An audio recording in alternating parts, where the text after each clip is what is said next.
Hi everyone, I just wanted to put a quick little intro to the beginning of this podcast before we get started. Apologies if you can hear any background noise, I've got stuff going on. But I just wanted to say that we recorded this podcast together with the plan to do the normal podcast and then also do, as part of that podcast, our review of the Batman or our discussion of the Batman. We were maybe thinking about doing a roll for insight for the Batman, but basically scheduling issues meant that we couldn't do the Higgledy Piggledy podcast for the past 2 weeks, nor could we do a roll for insight, so we were just like, let's just combine them together, it's fine. I can't remember exactly how long we went before we got to the Batman, but this recording ended up being like 4.5 hours or so. So, yeah, it's going to be a bit weird, because what we've done is we get to the Batman, and I'm literally just going to cut all of that out, and just slap that into a roll for insight. And so this podcast might have some weird cuts where we cut from a podcast recording to a not podcast recording, then back to a podcast recording. So yeah, if there's any weird cuts that you notice, that's why, is we've just kind of lifted something that happened in the middle out and put it into a different video. So there'll be both videos going up pretty soon. We're releasing both, but yeah, we just didn't want to release a 4.5 hour podcast. So cool. Hope you enjoy the video. Bye. Hello everybody, and welcome to the Higgledy Welcome to the Higgledy podcast. I feel like I still haven't got this on random. That's gonna bug me, man. Hold on. I'm gonna fix this right now live, and we're gonna do this because it's gonna be Chester every single time. I'm not satisfied with it. Chester, your weak sauce. What, Chester? You recorded that specifically for us. Yeah. Apparently it is on random. What? How come it's always on? Anyways. Tell you what I'm going to do. I'm going to learn how to use GarageBand, and then I'm going to make a sick tune, and I'm going to remix Chester's voice line into it, and then we'll have that as the intro, and then we can just have a mashup of all the other voice lines as like our outro or something. Something like this. The Higgledy Piggledy podcast. I was kind of hoping it would add all of them, but it didn't. It just sounded like heavy breathing. Yeah. Anyways, welcome to the... Didn't even do anything that time. Welcome to the... Higgledy podcast. And then we're back to fucking Chester. Brilliant. Fantastic. Welcome to season 3. We took another 2-week break unintentionally, so this is season 3 officially. I'm just going to do this every time that we miss more than a week. It's a new season. Season 2 was like 4 episodes or something, wasn't it? Yeah, it was a mini series. Yeah.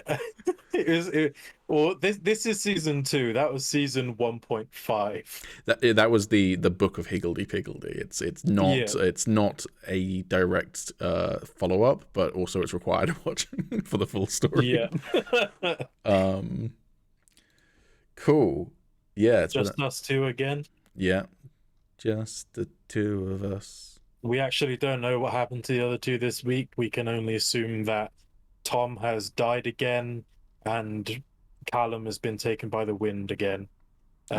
Honestly, good riddance. Yeah, fuck those guys. Who needs them? We're a 2-man show. We don't need anyone else. We're the stars, man. We've got quite a backlog to go through. Oh, yes. Oh, yes. Let's just start with, and this is so old news at this point because I'm pretty sure, yeah, they're coming on in 5 days. Disney Plus is getting the Netflix Marvel shows. All of them are coming over to Disney Plus, and Disney Plus will be including new adult parental controls to stop kids from going, oh, I like Daredevil when he appeared in Spider-Man, and then going, oh god, oh no, oh god, when a person's head gets caved in by a car door. I mean, let's be real, the kids would probably be all for it, but the parents might be like, oh god, oh god, oh no. Did you watch the little trailer they put out for that, by the way? I didn't even realize there was a trailer, honestly. I thought it was just an article. I don't think I linked it in the chat, but there was a little trailer they put out which was coming to Disney Plus this month, and it included every single Netflix Marvel show except for a certain one. Can you guess which one they didn't include in the trailer? The Defenders? No. Oh, it better not have been the Punisher. No, it was Iron Fist.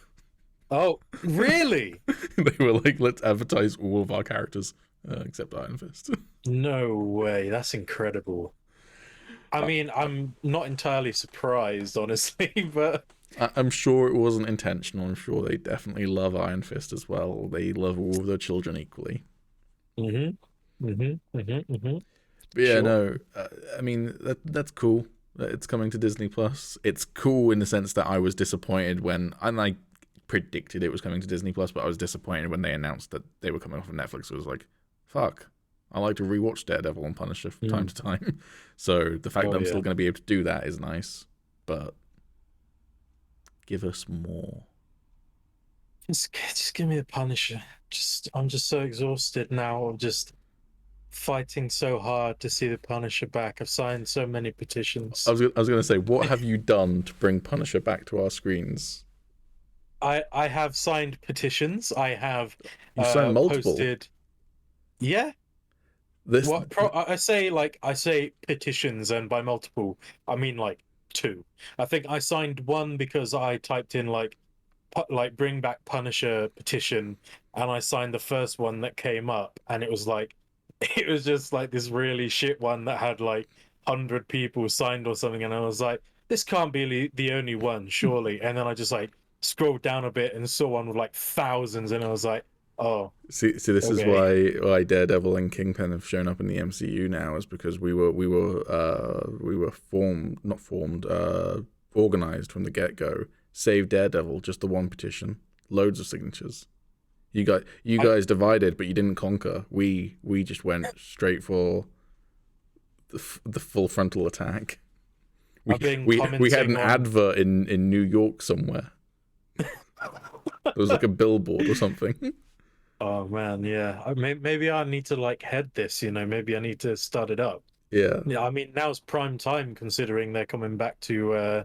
Well, not coming back to, but they're coming to Disney Plus. Now's the time to be like, now give us more content. Mm-hmm. I think I could do it. I could lead the charge. But I've also commented on countless YouTube videos and social media posts. Every time Marvel puts a post out, I'm just like, okay, but where's the Punisher? You're that guy. Like they post the new trailer, and you're like, where's Punisher though? Like, yeah, literally. They're like, hey, literally. Doctor Strange, Multiverse of Madness. Yeah, but where's Punisher? No, I'd be like, imagine if Punisher was in this. Disney revealed the new Obi Wan Kenobi trailer. Yeah, but where's Punisher? Yeah. I mean, there are people like that. Like, literally, you look at anything DC related, and it will take you like 3 seconds to find someone going, "Restore the Snyderverse." It's like, dude, this is like a DC animated original. Like, what the fuck are you doing? Yeah. No, I'm not quite that bad, but yeah, when they do like show a poster of Daredevil in No Way Home or something, I'm just like, damn, imagine if they just brought Punisher back. Yeah, but it would have been great if they'd brought Punisher back for No Way Home, because he would have been like, Spider-Man needs to be punished. Spider-Man swinging through the city with MJ, just bullet through the head. Oh man, they wouldn't have even shown Frank Castle. Like, they wouldn't have brought John Bernthal back in. They would have literally just been like, bang, and then it just like cuts to the chest of someone wearing a skull. Honestly, like, this is just giving me a great idea.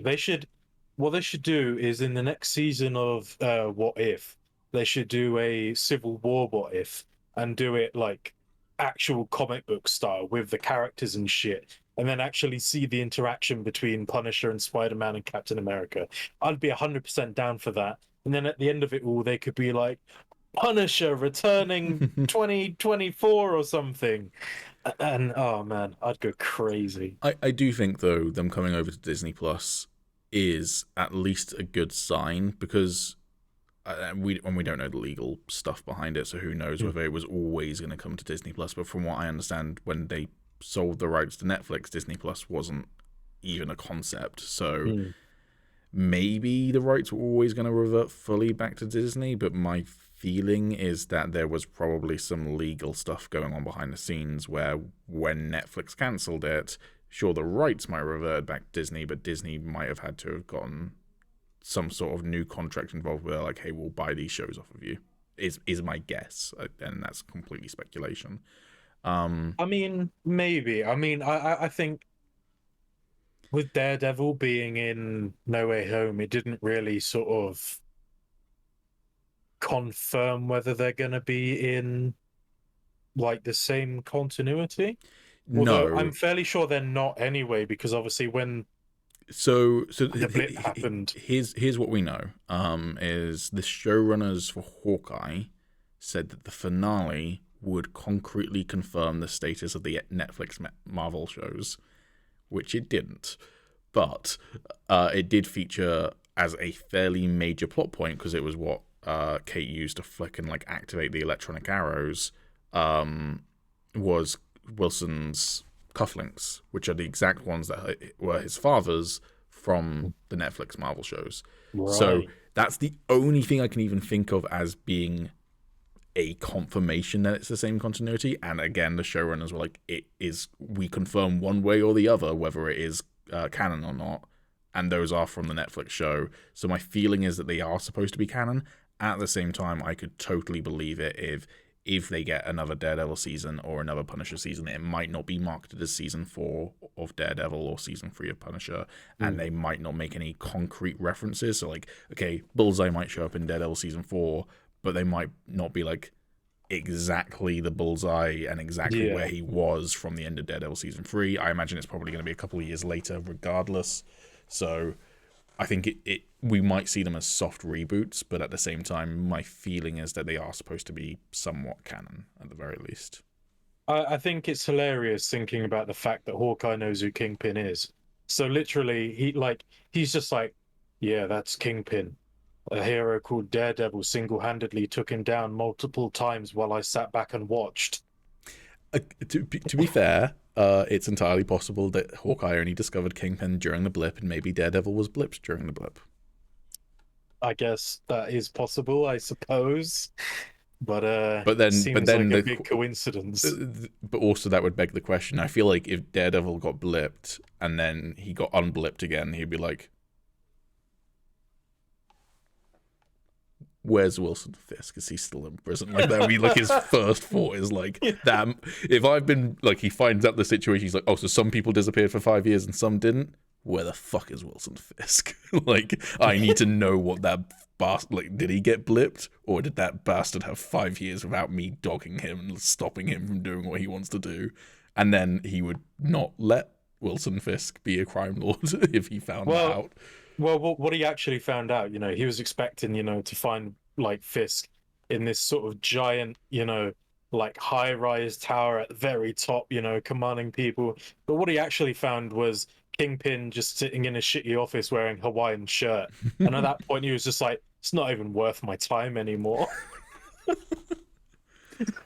But slightly aside from that, I do think that we're probably going to get something more from these characters because, and this was something I read today, and it's very subtle, and it might be nothing, but I clutch at straws when it comes to Daredevil.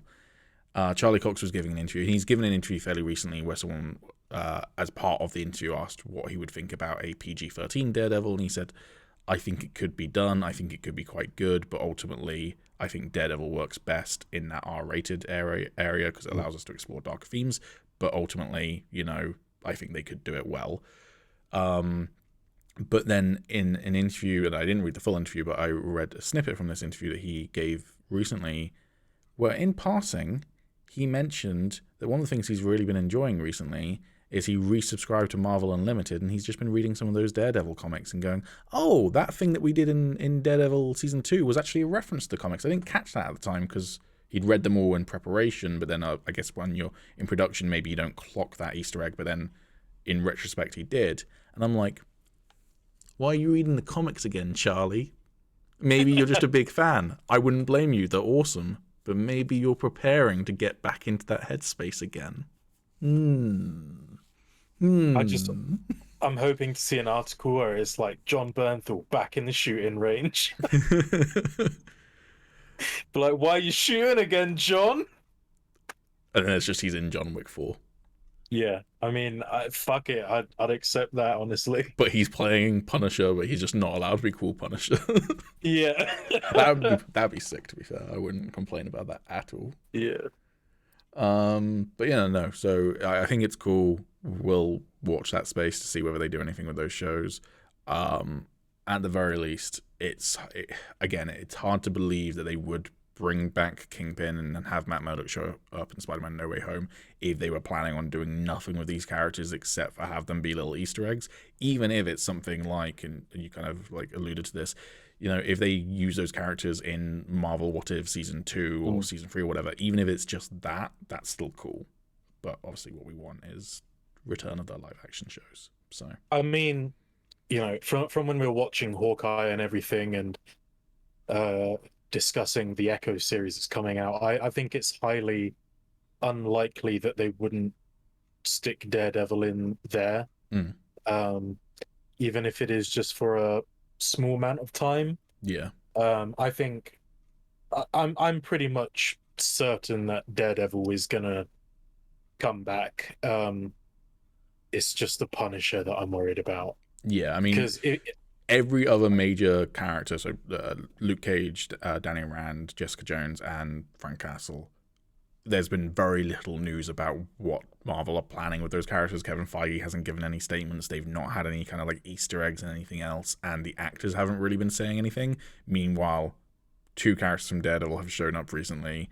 Charlie Cox has given some interviews where he's just vaguely talked about conceptually what Daredevil could look like if it returned, and also there's stuff moving forward that feels very Daredevil orientated. So I get that it's kind of like, I feel like he's a pretty surefire thing, and I'm very happy, as you can no doubt tell. But I'm not sure whether the others are a surefire thing. I really hope they are though, because I would genuinely, I would be happy if all of them came back. I was going to say like I could do without Danny Rand. I could do without Danny Rand, but if they brought back Iron Fist, I genuinely don't think I would bother complaining. Like, whatever, feed me the content. I don't care. Yeah, I mean, who knows if it went back to Marvel and it was just done. Everything was just done by Marvel producers. I'm sure they could probably turn it into something pretty good. I mean, it's going to have such a tainted past that I don't think it could ever be like better than all right. But I mean, what would be really cool is Iron Fist Season 2's ending kind of hinted at potentially doing, I can't remember what the comic run's called. There is a comic story with Iron Fist which is basically like Mortal Kombat in Kunlun, and it's like all of the different warriors of the different realms come to Kunlun to take part in a tournament and fight each other, and you've got like Steel Serpent fighting Iron Fist, but you've also got people from other realms who have to fight Iron Fist.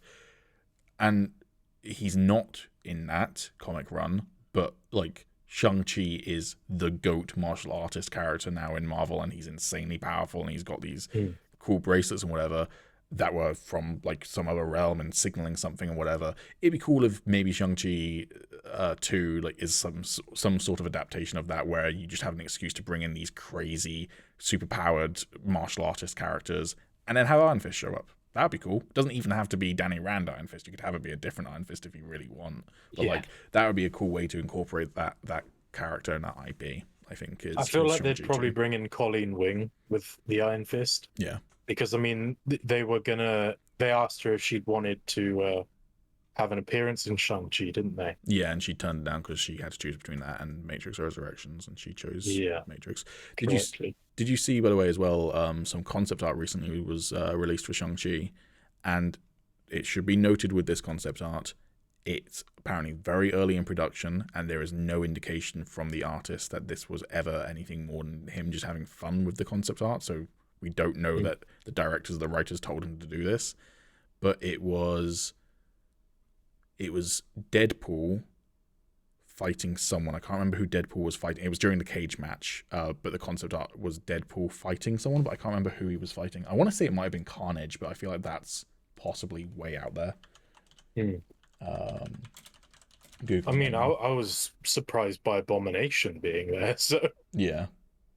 I've Googled it. Oh no, it was what's her name from Avengers, the lady with the spear thing. Oh, what, the Wakandan.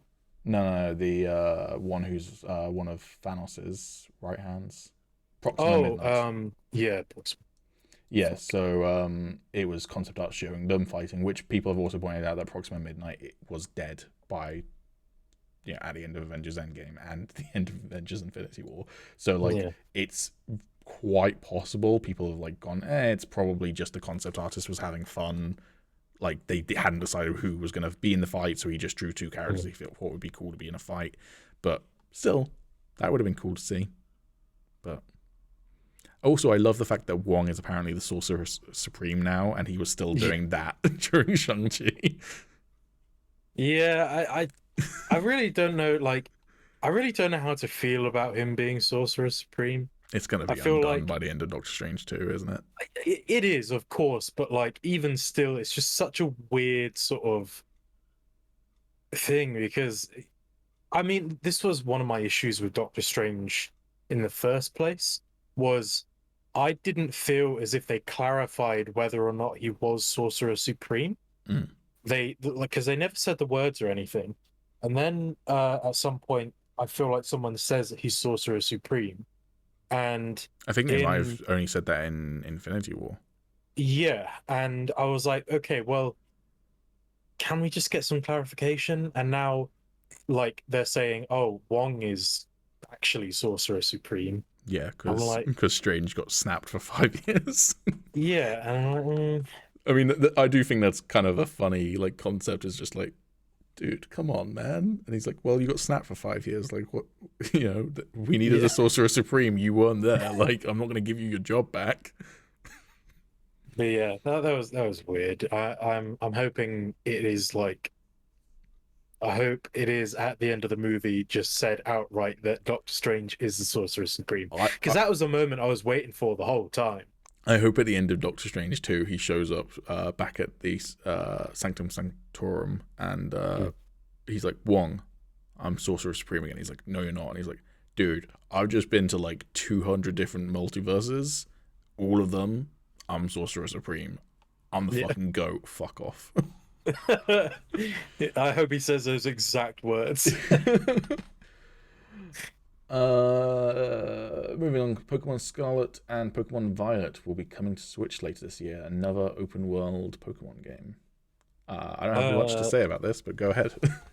Yeah, so yeah, I don't know how much I talked about this on the podcast actually. I know I mentioned that I was playing Arceus, I think.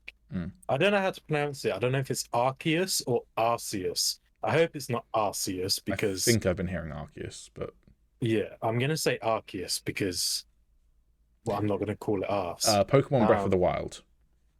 Yeah, Pokemon Breath of the Wild. Yeah, I don't know how much I said about it, but I completed the main story. For those of you that haven't really bothered playing Pokemon or haven't played much of it, they usually do like a main story, and then after the main story, you have like a after the story. I don't know why. It's really strange to me because they don't actually wrap much up at all. So to call it the main story is just kind of ludicrous to me. But I finished it and I really enjoyed how much I've played so far. I do plan on going back to it. It's just a bunch of other things have come out since. And yeah, I thought it was great. I think they definitely. I understand some of the reviews that were saying that it felt very barren and that it was just kind of an empty world. And I see where they're coming from. And it definitely does feel to me like it was a prototype for future games, kind of. It's like they wanted to test the waters with a bunch of new features, like being able to run around and, using the triggers and everything to actually aim and throw Pokeballs at Pokemon in the wild. I think that's a really cool concept. I think they added a couple new sort of fresh ideas. And yeah, I generally just really enjoyed it. The story was really fucking weird and honestly just kind of like fucked up. Like genuinely, I don't want to go into much of it because I don't want to spoil the game for people because Like, I mean, I guess I could just put spoiler warning up, but I'm gonna think that if people have played the story and they don't care about spoilers, then they're probably gonna have the same thoughts as me. Mm. I don't know. Do you reckon I should talk about? Go for it. I mean, my knowledge of Pokemon, I think, was I played Black and White. That was the last one I played, and that one was Right. fucking weird.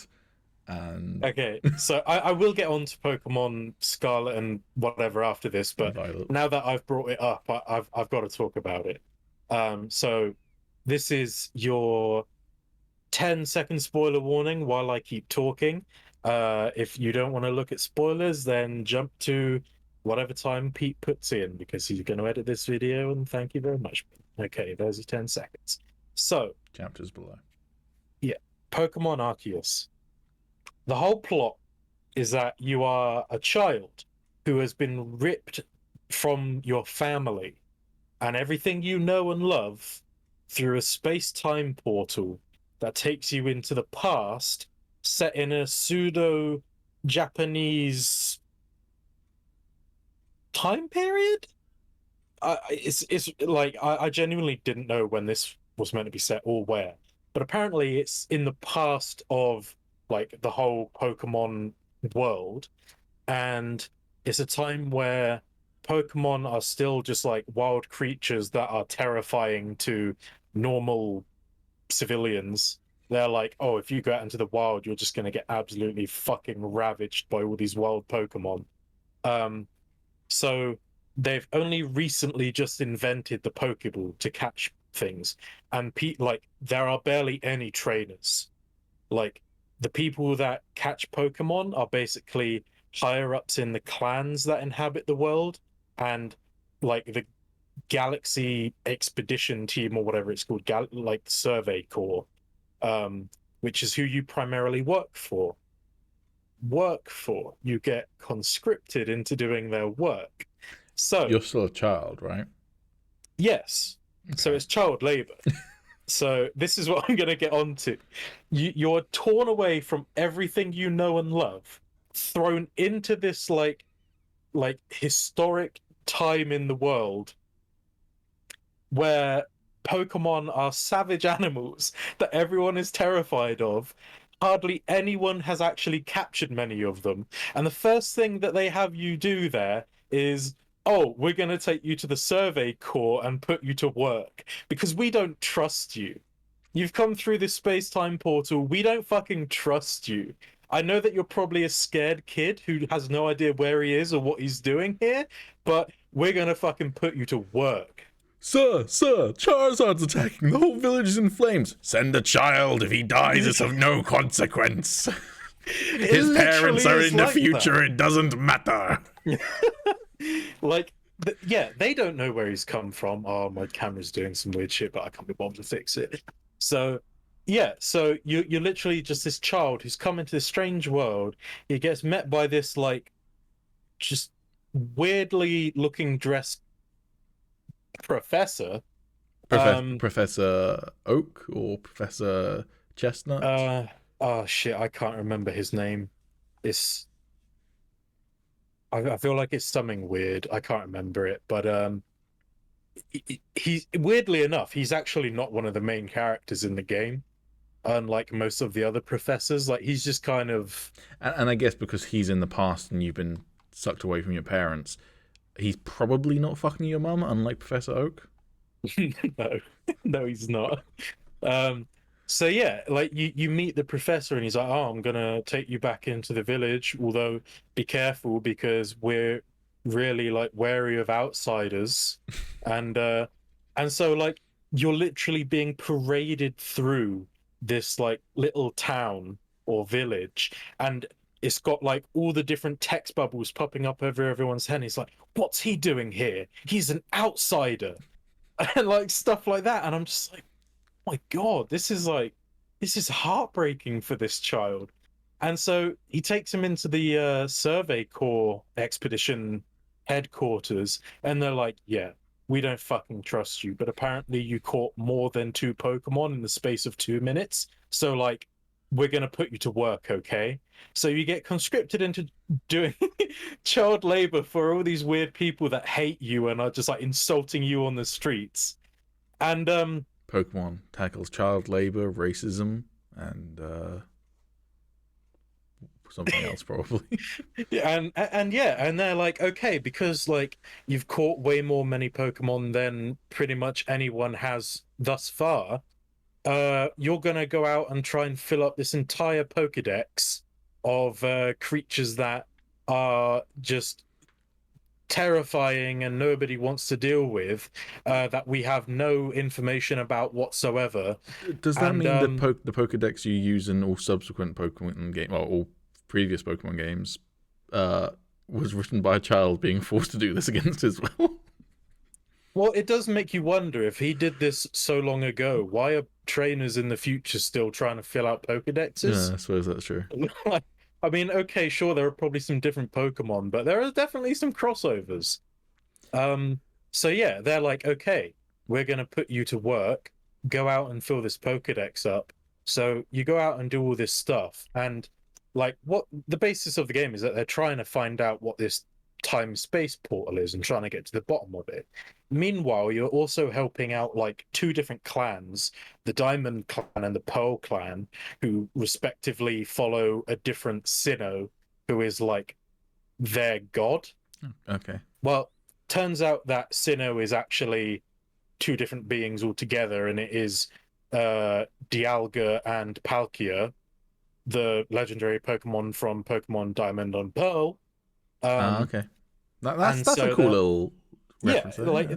yeah, I thought that was a pretty neat thing. And anyway, so like I'm going through the whole game and I'm just thinking, this kid, he's just doing all this shit for them. And I kid you not, for like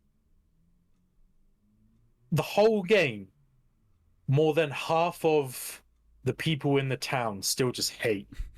They just do not trust you. You've caught so many Pokemon, you've done so many jobs for them and everything, and they just hate you. They're just like, we don't fucking trust this kid. To the point, right, where the like chief of the survey corps, after you've done all this work for them and you've helped out so many people in their town, he still doesn't trust you and he exiles you. I'm not kidding. This one town that exists in this place, that you like, the only town you've pretty much known since you've come to this place, and they've conscripted you into child labor, they force you to do all of their work for them, they still don't trust you, so they kick you out of the village. And all the other clans are like, no, we can't pick sides, you're on your own, kid. You literally, everyone abandons you. You're just this kid just like roaming around the fucking wilderness with nowhere to go. This literally sounds like what I imagine a Netflix live action Pokemon show would be, where if they're like adapting the Pokemon cartoon, and they'd be like, it's got to be darker and more adult. Genuinely, it's incredible. I was like, I can't believe this is happening to a child, no less. Like, I could understand if it was like, some middle-aged bloke who's like, able to fend for himself. But this is just a kid.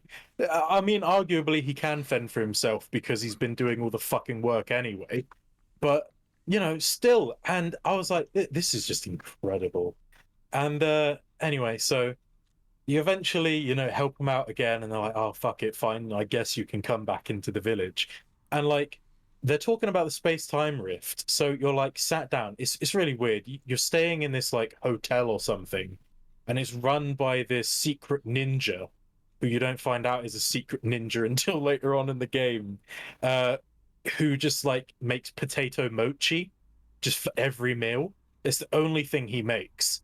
And so each time you like finish up a main story mission, you'll go back to the hotel and you'll eat some potato mochi, and then you'll wake up the next day. And so you're just sat down eating your potato mochi, and in Pokemon games, usually have like a friend / rival who, just helps you out, but also battles you from time to time. She, like, obviously I was playing a dude, so like my rival / friend was a girl, and she was like sat by the professor, just eating potato mochi, and she's like, Professor, if if the space-time portal closes though when Alex is still here, does that mean he won't be able to go home? And Professor just goes, "Yeah, it does." And I'm like, "What?" Like, this blew me away. Right? You do all this work. You help out everyone in this entire region. You don't go home. You've been ripped away from your family.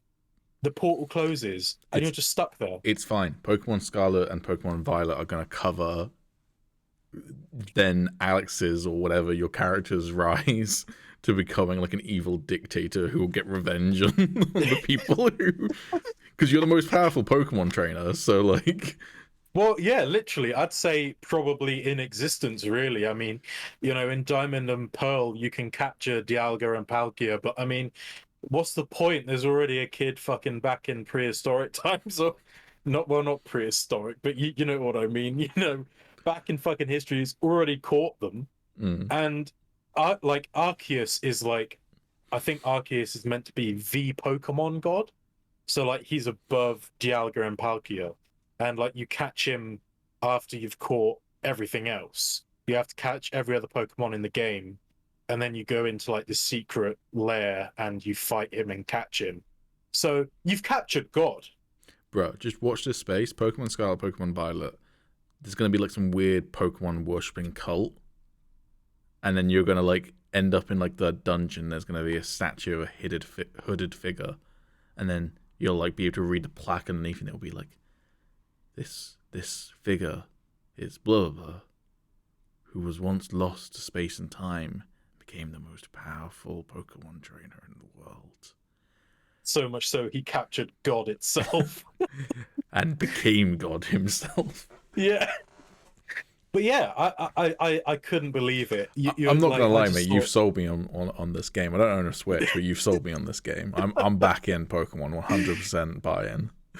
It was just so weird. Like, I was just playing the whole game and I was like, there's got to be a point, right? Because I was thinking, okay, so he's been thrust through space and time to get to this place.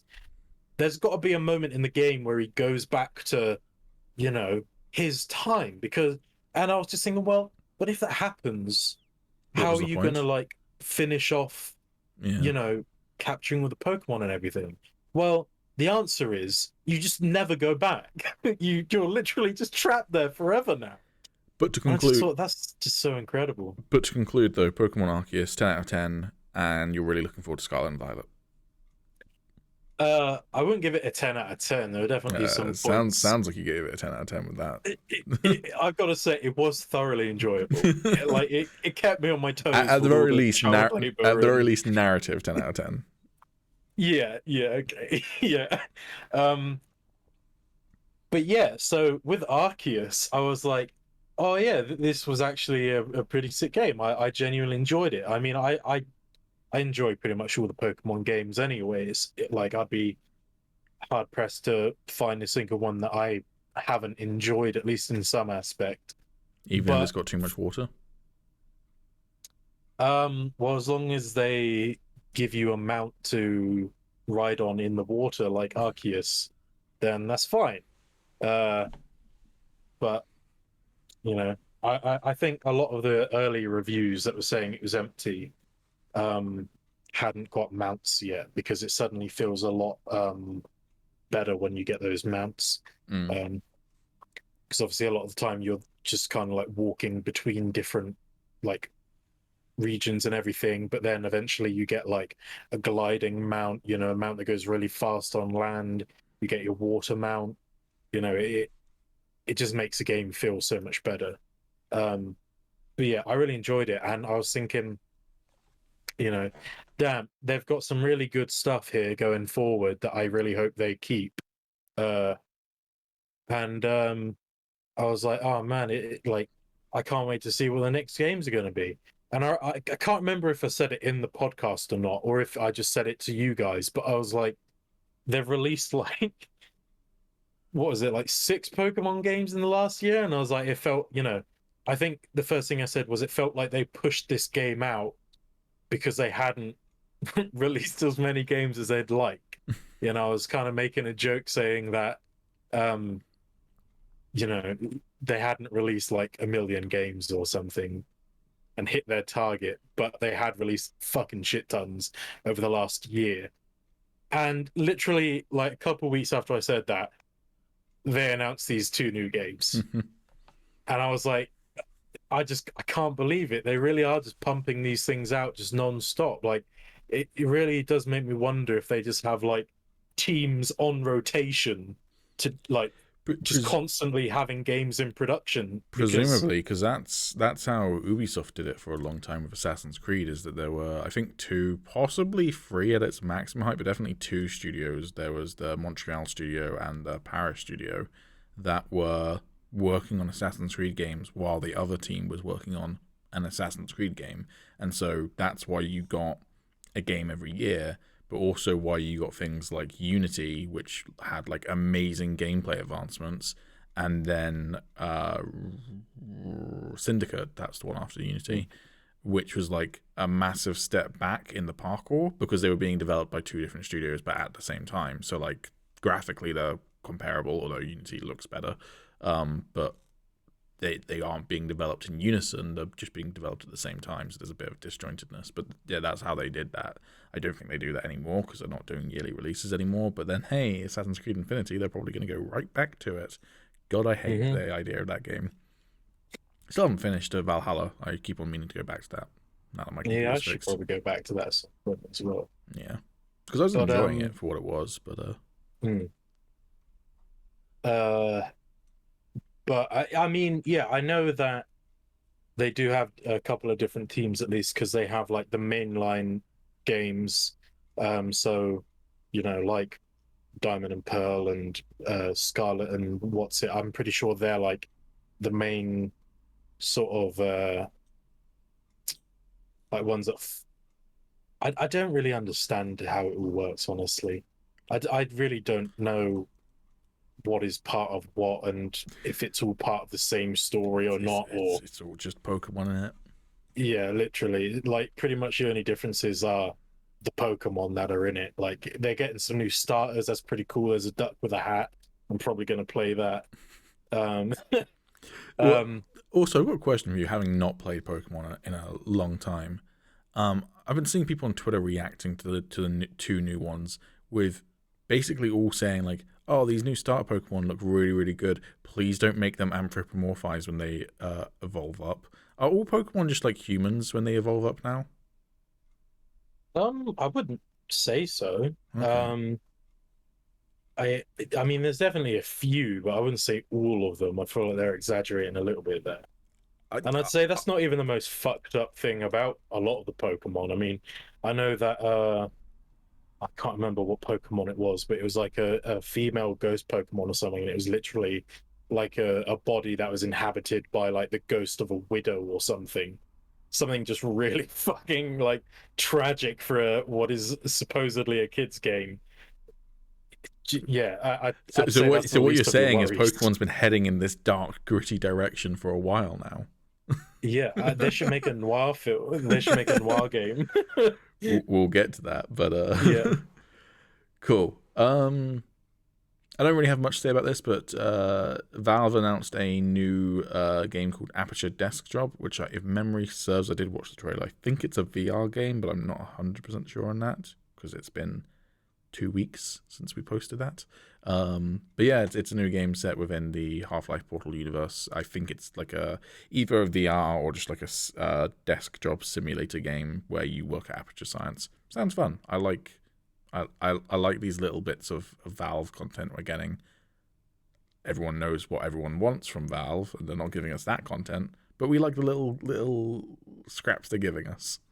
I mean, to be fair, I know people wanted Half-Life 3, but I'd argue the rave reviews about Half-Life Alyx probably sated a lot of people's It makes me wonder whether, because Gabe Newell is a very smart man and knows a lot about this industry. I think he's a very intelligent businessman when it comes to the games industry. It wouldn't surprise me if it turns out that Gabe Newell, I don't know, 2006, 2007, 2008, predicted VR coming along and that it would eventually be big, and just went, I want to do Half-Life 3 or Half-Life Episode 3 in VR. And then his team went, well, VR's not there yet, we can't do that. And he goes, okay, cool. We'll wait till it is. Like, because they can, they own Steam.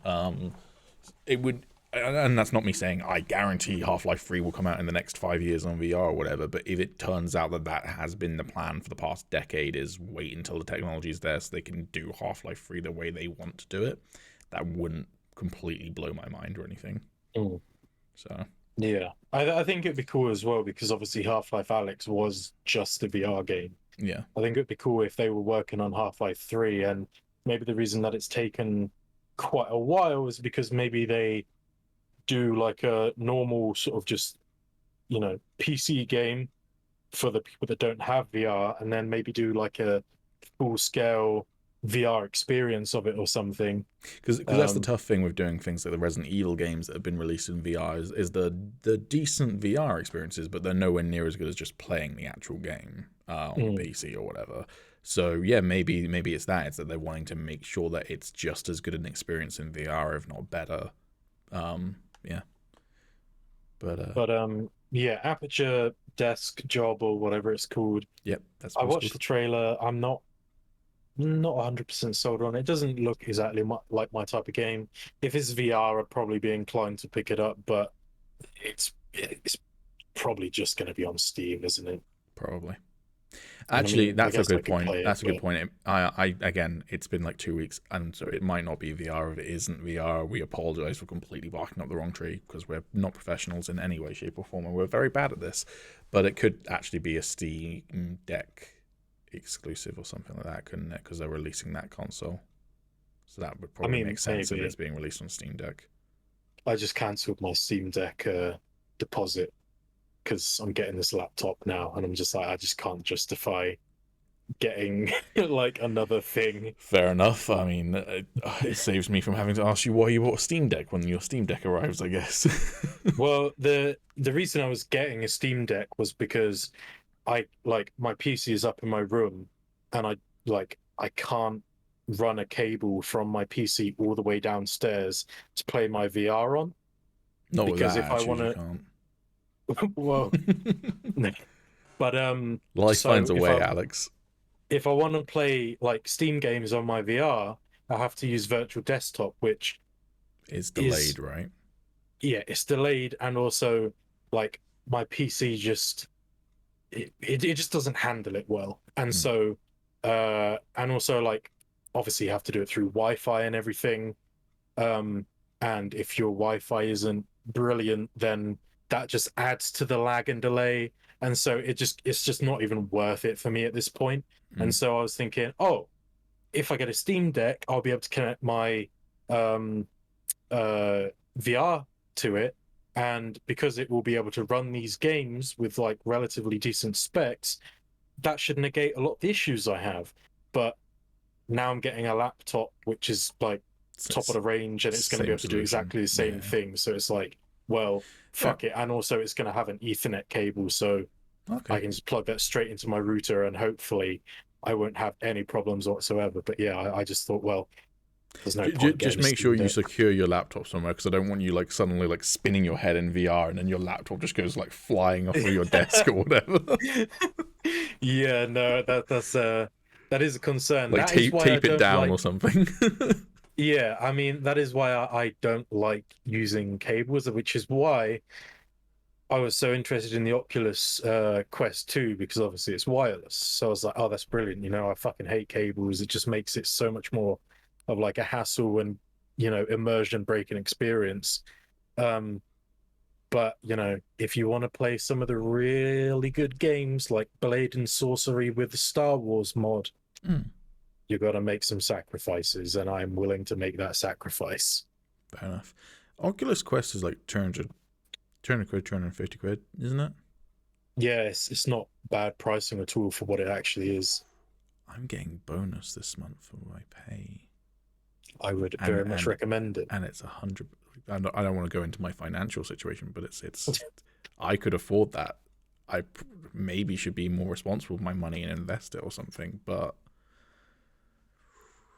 that's tempting. I might do that because I really enjoyed. I've played a little bit with Tommy's VR back when we were living together, and I really enjoyed it because I'd never played VR before, and like, you know, you hear how immersive VR is and everything, and you're like, yeah, okay, you know, I can imagine it's that, and then you actually experience it, you're like, oh, okay, like you play the right games, and it really does. Like, I don't think, for me, I don't see VR ever fully replacing PC game or gaming with monitors, but I really want to see where that technology goes, and I really hope that companies keep on investing in it because it's so cool. But like at the same time, I ultimately don't like the idea, and this is why I don't like the idea of things like the metaverse. That's what they're calling it, right? Metaverse. Yeah. The metaverse is a stupid concept anyways because it's literally nothing. Like, you watch Mark Zuckerberg's video about it, it's literally nothing. They don't have a product, and then other companies are picking it up and pitching the product for the metaverse, but it's not actually anything. The most it is at the moment is VR chat. That's basically what they have at the moment. It's literally just a cover up to like take eyes off of all their fuck ups recently. I mean, probably, but they probably are actually intending on investing in it and making it a thing. But people who don't understand what it is are buying into it without understanding what it is. And at the moment, all it is VR chat. But the way that Mark Zuckerberg pitched it was like, oh, with Web 3.0, your life will be in Metaverse. Oh, you want to go shopping? You can do that in the Metaverse. And like, they show like virtual reality shopping. And I'm like, I'm sorry, I don't hate completely living most of my life in front of a screen. I do wish that people would live a little bit off screens, but at the same time, I'm a fucking video gamer. I've got 3 monitors in front of me right now. Like, I can't be that whatever about it. But at the same time, you know, sometimes it's nice to go outside and touch grass.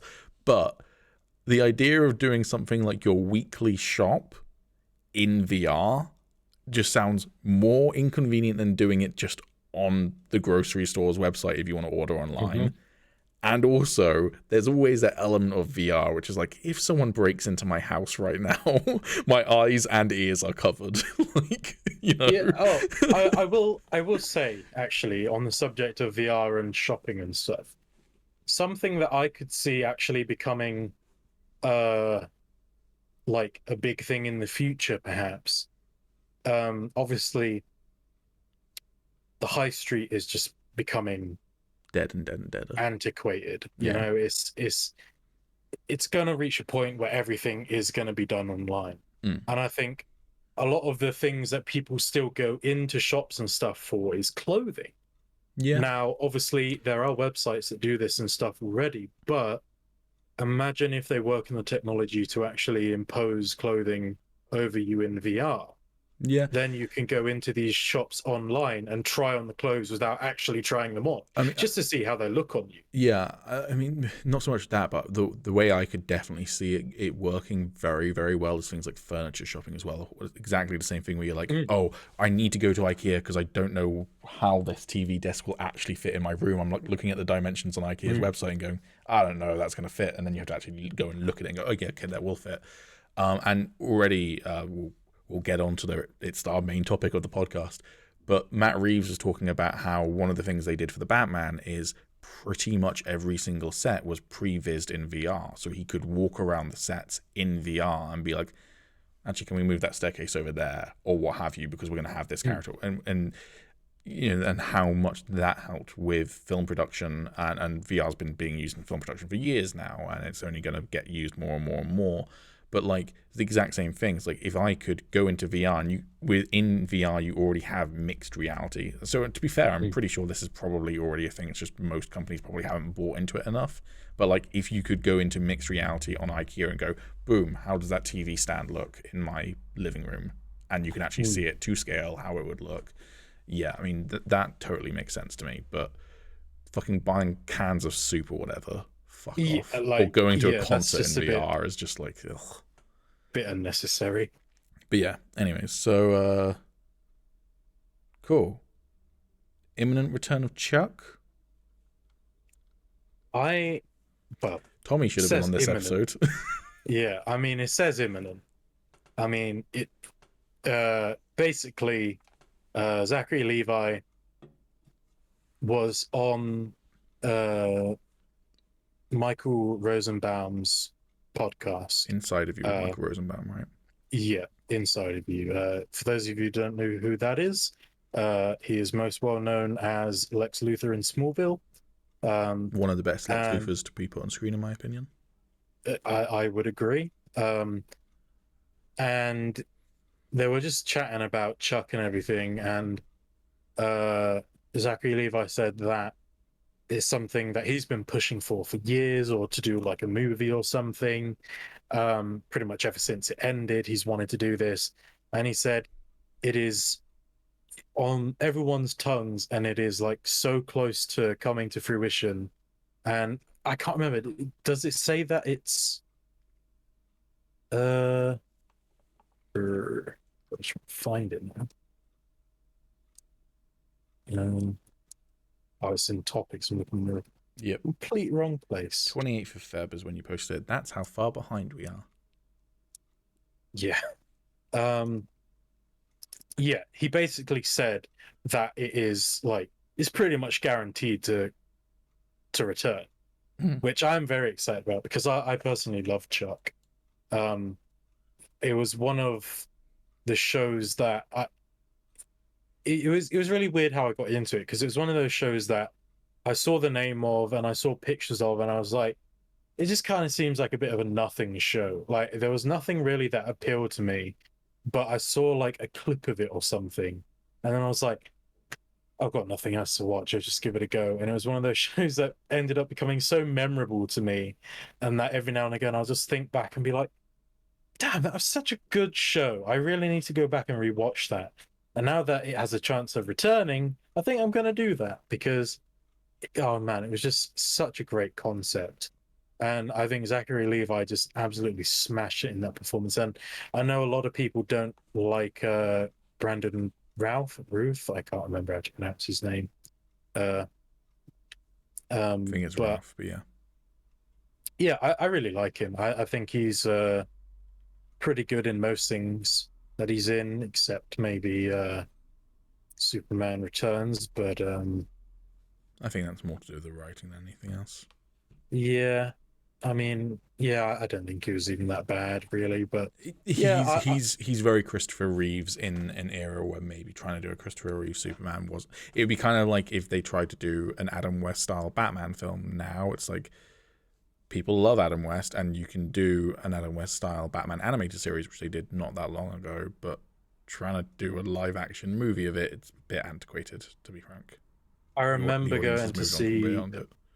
Yeah, I remember going to see the Adam West Batman 66 movie, the animated movie that came out a few years ago, and I fell asleep watching it, and I felt like I didn't even really feel bad afterwards. It was so cringy, and I was like, fuck, I can't, like, I really want to like this, but I just can't. It's just, yeah.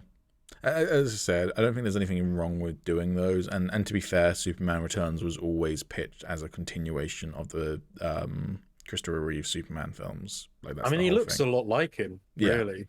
And which is why I think they cast him. Yeah. So I don't think it's inherently a bad concept, but at the same time, I don't know whether they did expect it to do amazingly well, but they should never have expected it to do amazingly well, because the majority of the people who would be excited about a Christopher Reeve Superman film probably not that interested in a new Superman film. And I am talking majority, so there are definitely going to be outliers, and they might be in the thousands, but when you're talking about however many hundreds of thousands, if not millions of people who saw the Christopher Reeve films, most of those people are not going to be that interested in a Superman film anymore. The people who grew up with those films. And then you have the people who are growing up with Superman now who would be interested in a new Superman film, and the Christopher Reeves version is going to be a bit antiquated for most of them. So it just didn't have enough mass appeal to ever be that good. But I don't think that's a fault of Brendan Routh, personally. Yeah, and I mean, most people that want a new Superman film don't want Henry Cavill because he's a nerd. I don't think that's most, but I have seen No, it. I know. But I haven't watched a lot of it, but I've seen some clips from Superman and Lois, which is like, I feel like it's a Superman show for today. So it's I can't remember his name, Tyler Hoechlin, I think his name is. He's the guy who played Superman on the Arrowverse stuff, and it is an Arrowverse show. And so it's kind of in that tone of Arrowverse, where it's a little bit darker, a little bit grittier, a little bit more for current audiences, although it's also CW, so it's a little bit soap opera-y. But they're also trying to keep it consistent with the Superman from the comics. And I remember I've seen a couple of different clips, but one of the clips I saw was the intro to the show, which kind of covers Superman's early years of him narrating himself falling in love with Lois and everything. And I went, that's one of the best Superman I've ever seen on screen. Because it's like getting that right balance of modern Superman, but also not too modern. When I say not too modern, I'm basically saying it's not too Snyder. Where like one of the first scenes is him like catching a car in midair, which is like recreating the Action Comics cover that debuted Superman, and then like smiling to some kids, and one of the kids is like, nice costume. He's like, thanks, my mum made it for me. And then he smiles and flies off, and I was like, fuck yeah, that's Superman. Like, yeah. I've seen clips of it and stuff, and it's supposedly meant to be pretty good. Yeah, I've only heard good things really, but unfortunately it's not really easily available in the UK. So yeah, and the clips I have seen, I too would think, oh, this is good, but I am so skeptical of it because I've been CW. burned by the CW so many fucking times. That's the reason why I haven't like gone out of my way to try and track down watching it in the UK. But yeah, I mean, if it ever is just on Netflix or anything, I'll happily give it a go. But until then, it's got to be on something, because my mum was watching it the other day. Or your mum's a filthy pirate. Nah, she wouldn't know how to do that. Yeah, I mean, maybe I've finished all the shows I'm watching at the moment, so maybe I'll try and track that down. That might be my things in the media that I've consumed for next week. So. But the problem with that is, even if it is good at the moment, it's not guaranteed to be good in the future. All of the Arrowverse shows were good in the beginning. It was after a couple of seasons that they started just getting pretty fucking terrible. And it's like, well, I don't want to get invested in this show and then have the same exact thing happen with every other show, because I do not trust CW whatsoever anymore. That being said, the Riverdale TV show is fucking art. You cannot convince me otherwise. I've seen so many clips from it. It's fucking high art of the highest degree. No. Have you ever seen the I used to run drugs to fund for my mama or whatever? Yeah.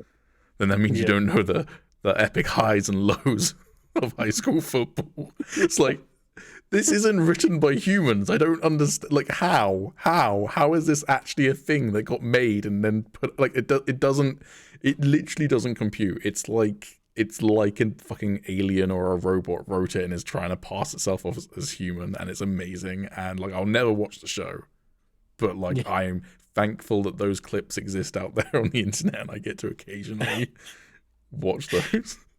Oh yes, the classic high school football days when I used to run drugs for my mum. It's like there was another one I watched recently, and I can't remember the full context of it, but it was like these two characters walking down the corridor of their high school, and the girl's like talking about her friend, and then the guy who's walking next to her is like, man, you know, her body's looking really, really good, or something like, you know, she's really toned her body, it's looking great. And then the girl goes, speaking of bodies, what about Burber's body that you found in the boot of your car? And I'm like, what? It was like such a whiplash. Apparently he found a corpse, and it's just like so casually brought up, and I'm like, this is amazing. It's the worst in the best way possible. But again, I'll never watch the show because I'm not willing to. No. But like, if someone's gonna like compile the best bits for me, I'll happily watch that. Yeah. But yeah, so yeah. I went a bit off track with Chuck, but yeah, I'm looking forward to it. If it comes back, great. Cool. EA patent could lead to NPCs capable of learning and adapting to players' choice. I've not really got much to say about that other than, cool, explore that technology, and then once you've got it working, please don't stick that patent to yourself. Give it to the rest of the industry, like Warner Brothers should have done with the Nemesis system. Because, yeah. The reason I posted this in topics was because I didn't just think about, oh yeah, cool, games are gonna get a lot cooler. My mind immediately went to, if this shit gets implemented into robots, I mean, robots can already do some pretty fucking crazy things. And, you know, like the androids and stuff, I can't remember. There was that like really famous like female android, you know, they've been experimenting on like learning and like computer learning and stuff. I'm like, bro, if they patent this and they develop something like crazy to do with NPCs and stuff, and then they share this technology with all these robot like developing companies, it's the end of us. God, what if they like give that patent over to a robot making company that makes robot news reporters, and then every time I try and punch a news reporter, she's able to punch me back? Oh no. Yeah, I think that's fucking crazy. I'm like, I mean, the thing is, I'm end skeptical. is near. I'm skeptical of how good it will be, but still, it's cool in concept for video games. But yeah, maybe don't share it with Elon Musk or whatever. Yeah. Speaking of robots, there's a complete aside and maybe something I should leave off the podcast. But hey, I'm going to recommend this real quick for anyone who hasn't seen it as well. Have you ever seen Michael Reeves' video where he got the Boston Dynamics dog robot to piss beer into a cup? No. I need to send you this video after we're done with the podcast. It's exactly what it says on the tin. It's a YouTuber who knows robotics and coding and whatever. He bought a Boston Dynamics dog robot and he coded it to piss beer into a cup. My God. Yep. The future is now. Yep. Speaking of robots, John DiMaggio is officially back as Bender for the Futurama revival. Thank the Lord. I just wasn't going to watch it. You weren't on the podcast when we talked about the fact that he wasn't on it. And I actually said at the time that I was like, I don't know, I'm skeptical of it. And I was like, I feel like it's and Tommy kind of disagreed with me, but I was like, I feel like it's probably a publicity stunt. Because I feel like they're far too stupid to actually try and do it without John DiMaggio. Like, that's never going to work. But, like, if you make this article where you're like, we're not bringing him back, and then people are like, what the fuck? But also Futurama's coming back. It like, makes a bigger splash than just Futurama's coming back. Particularly because I think there's quite a lot of people who are a little bit younger than us, but are now old enough to watch adult cartoons, who probably don't know much of Futurama because they didn't grow up with it. And, yeah, okay, it's available to them, but they watch other stuff instead. So I think part of me is skeptical and goes, I reckon Hulu did that intentionally with John DiMaggio in the know to actually like build press around it. Yeah, I think like when you said that, the thought definitely did cross my mind, and I was like, I think Pete might have touched on something there. But since then, obviously, there's been news coming out that it was over his pay and everything, and that he wasn't getting what he felt he was entitled to for his performance and stuff, and that he was sticking up for the cast and everything. And I just thought, that is such bad press. The fact that they weren't going to be paying them that much, and I was just like, that kind of puts me more on the side of, I don't think it was, but for at the same time, because that's bad. At the same time, and again, it's whatever, one way or the other, and I do think voice actors deserve to be paid adequately, but when it comes to people like voice actors and actors in general, I'm like, when you're debating getting paid $300,000 to voice a 10-episode season of a show versus $350,000, I'm like, cool, either way, it's more than I'm going to make in the next 10 years, so... like... I mean...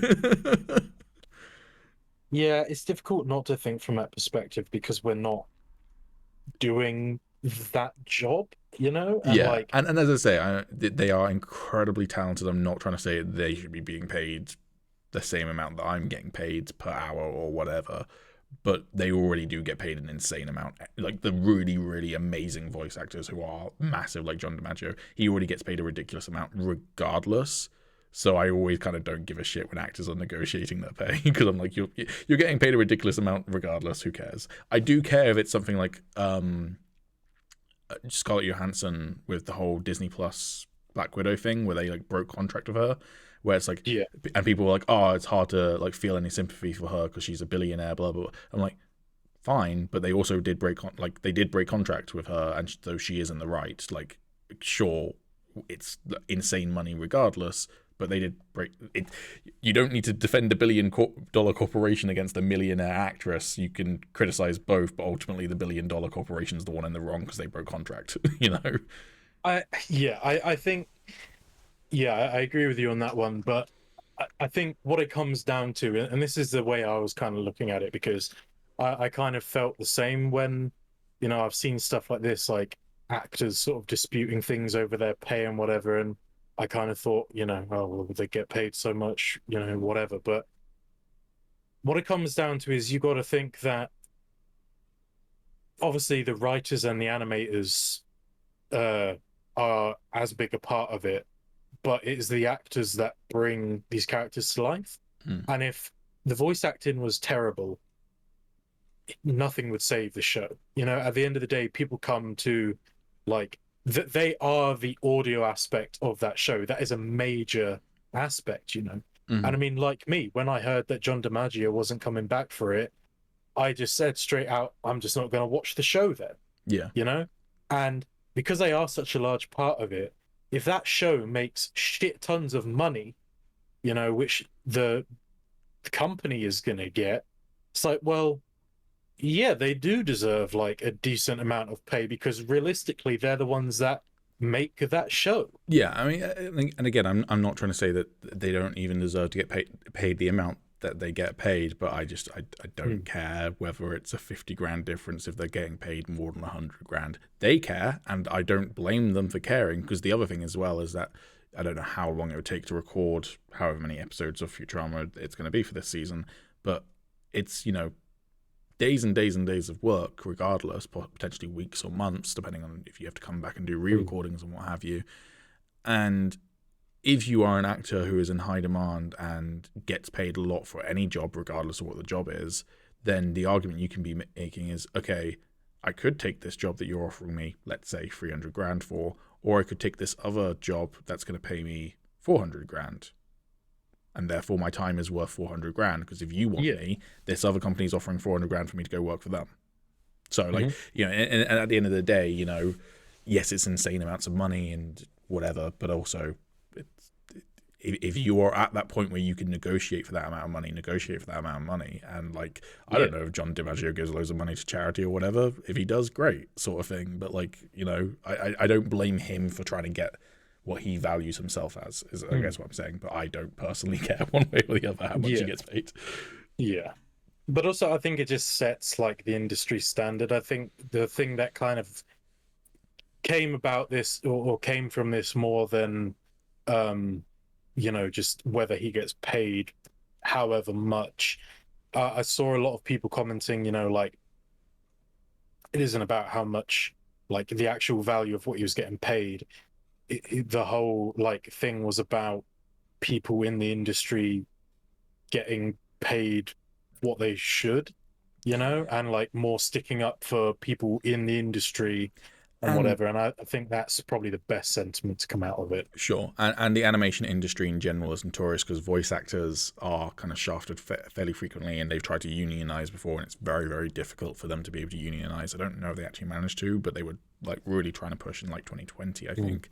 But you've also got things like I was reading recently, I didn't realize this, a lot of companies, when they hire an animation studio to make an animated show, will, and this happens a lot, particularly with anime apparently, they will order a production season, and then that production season sometimes covers multiple seasons of television.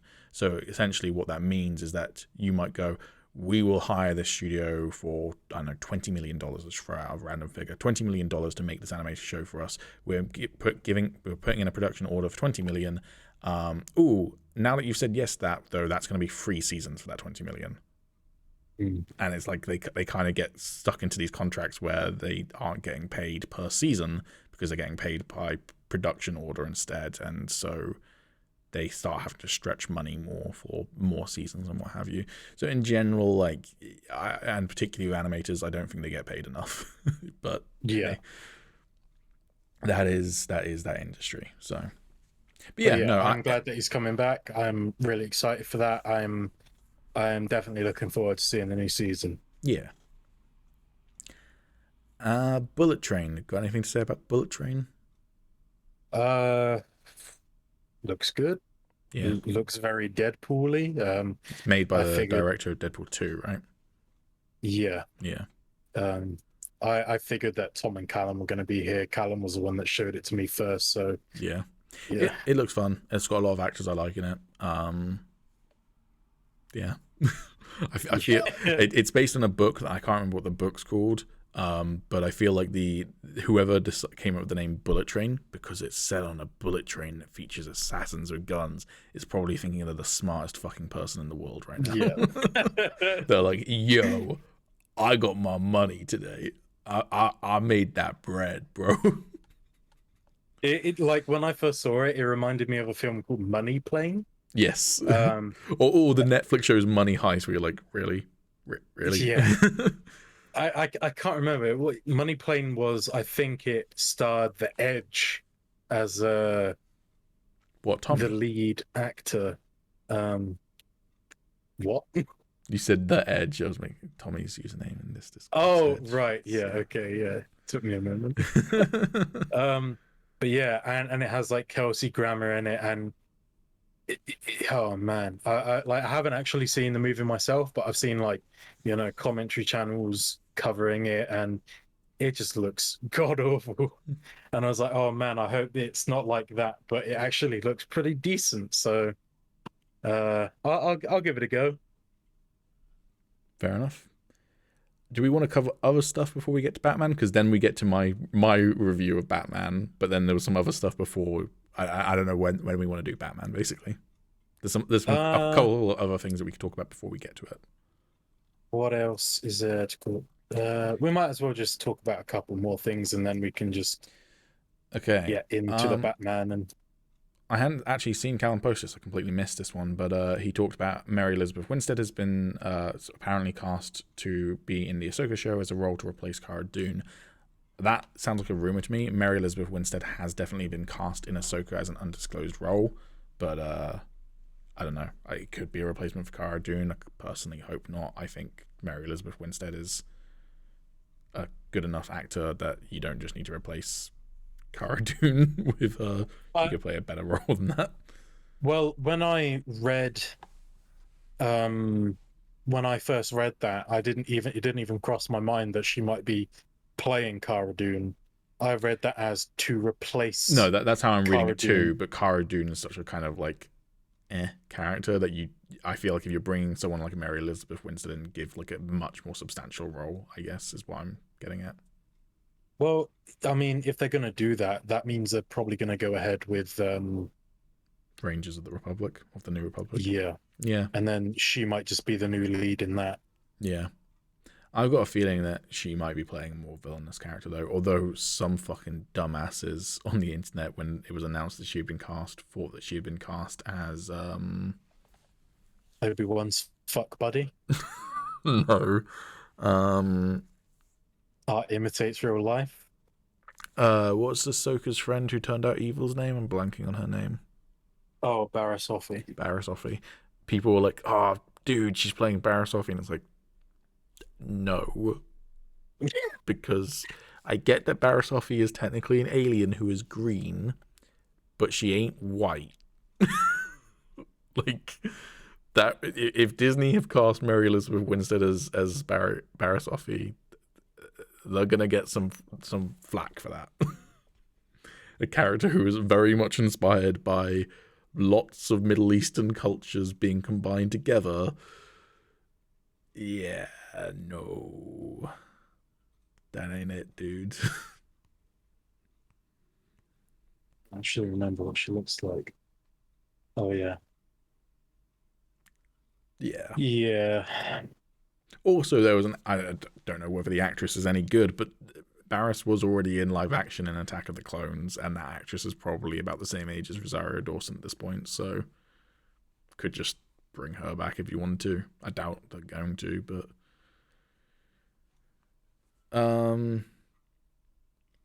DC League of Super Pets. You know what? I think this actually looks pretty good. I liked Crypto the Superdog when I was a kid.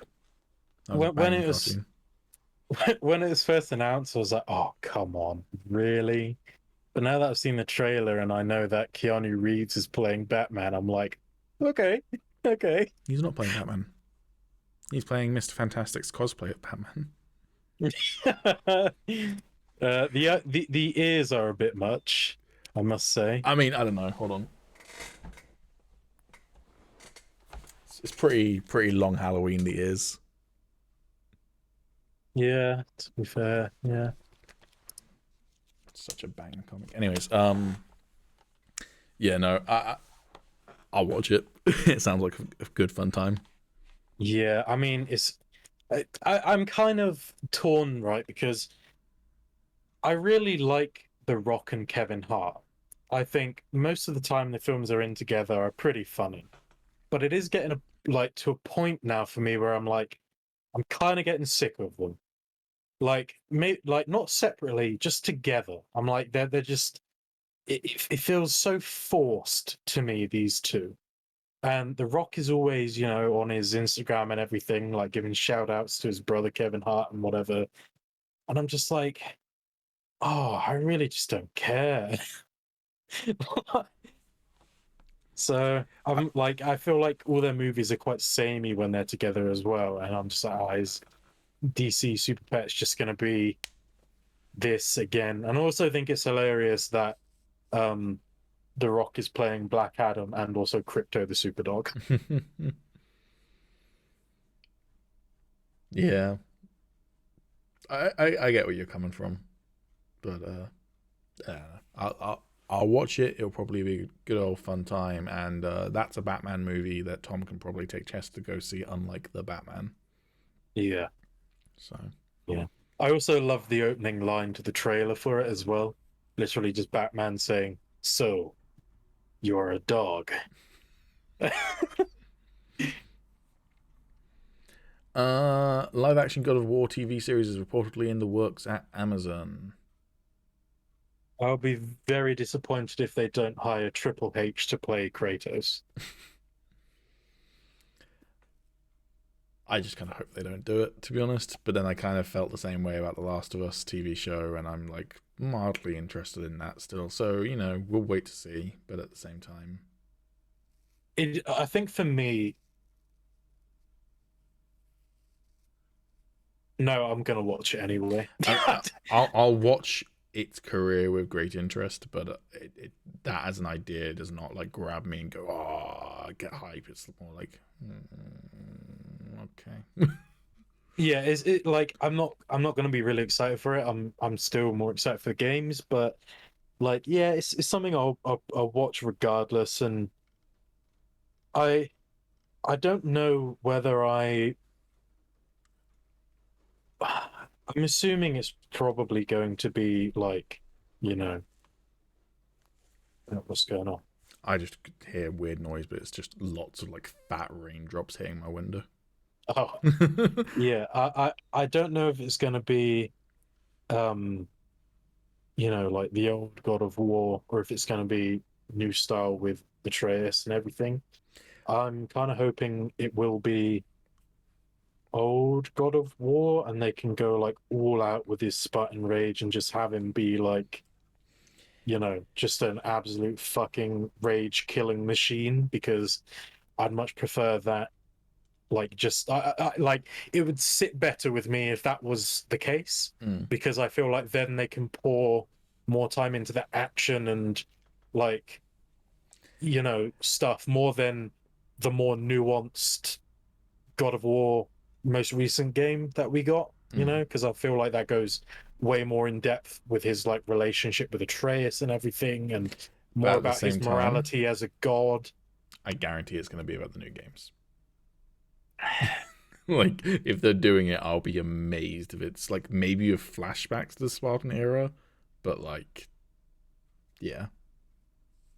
Yeah. Also, I mean, I know you said Triple H or Kratos. It just popped in my head because he actually played a character who looked a lot like Kratos. Carl Urban as Kratos. Man's can act, and in Thor Ragnarok, he needed a bigger beard, but he didn't look that far off Kratos. I think I thought of Carl Urban because I scrolled down to the boys announcement, but I was like, yeah. I don't hate that actually. I don't hate it, but also I'm just like, He can't do the voice though. I mean, I guess his dread voice isn't awful if he used that for Kratos, but it ain't no boy. yeah. Also, Although, if they are making it into a show and it's about the current era, the first trailer better start with boy, and then Yeah. whatever narration he goes into about his boy about life and stuff. I think another reason that I don't want it to be New Era God of War, because for me now, Christopher Judge as the voice of Kratos is irreplaceable. Yeah. And I would not be able to sit and watch an entire show without his voice being Christopher Judge. Yeah. I mean that's the but tough also thing with saying that if it is going to be old school Kratos, I don't want Triple H to play him because I think he looks really good. I think he'd look really good as Kratos with the beard, but I also, if they were going to go back to old school Kratos, would not want him to have the beard. So instead, Dwayne And The I Rock don't Johnson. think people are that. Yeah. I mean, John Cena or Batista. Dwayne The Rock Johnson played Hercules, so he's played a Greek character before. That was a sick film. Do you know what? I actually really loved that film. I've watched that multiple times. We'll agree to disagree. I thought he was a very good interpretation.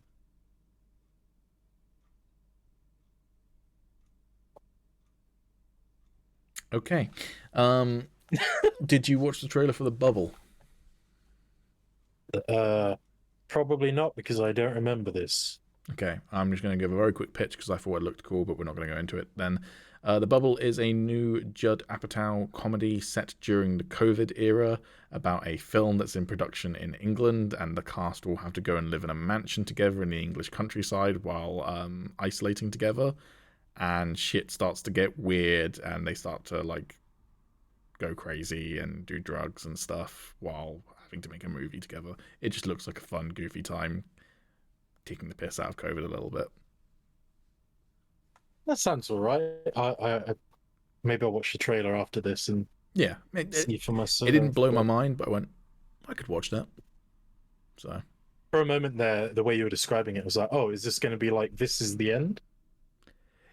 honestly, comedic style doesn't seem that far off. But I think the one thing that I will praise it for is, and I've obviously given it away a little bit by saying it's set during the film production that's during COVID, but the trailer starts without you knowing that, obviously, if you're watching it for the first time. And the first shot, I was like, oof, whatever this film is, that's some fucking bad green screen. And then like it cuts to the behind the scenes of them filming on a green, and I was like, oh, okay, that's intentional. Phew.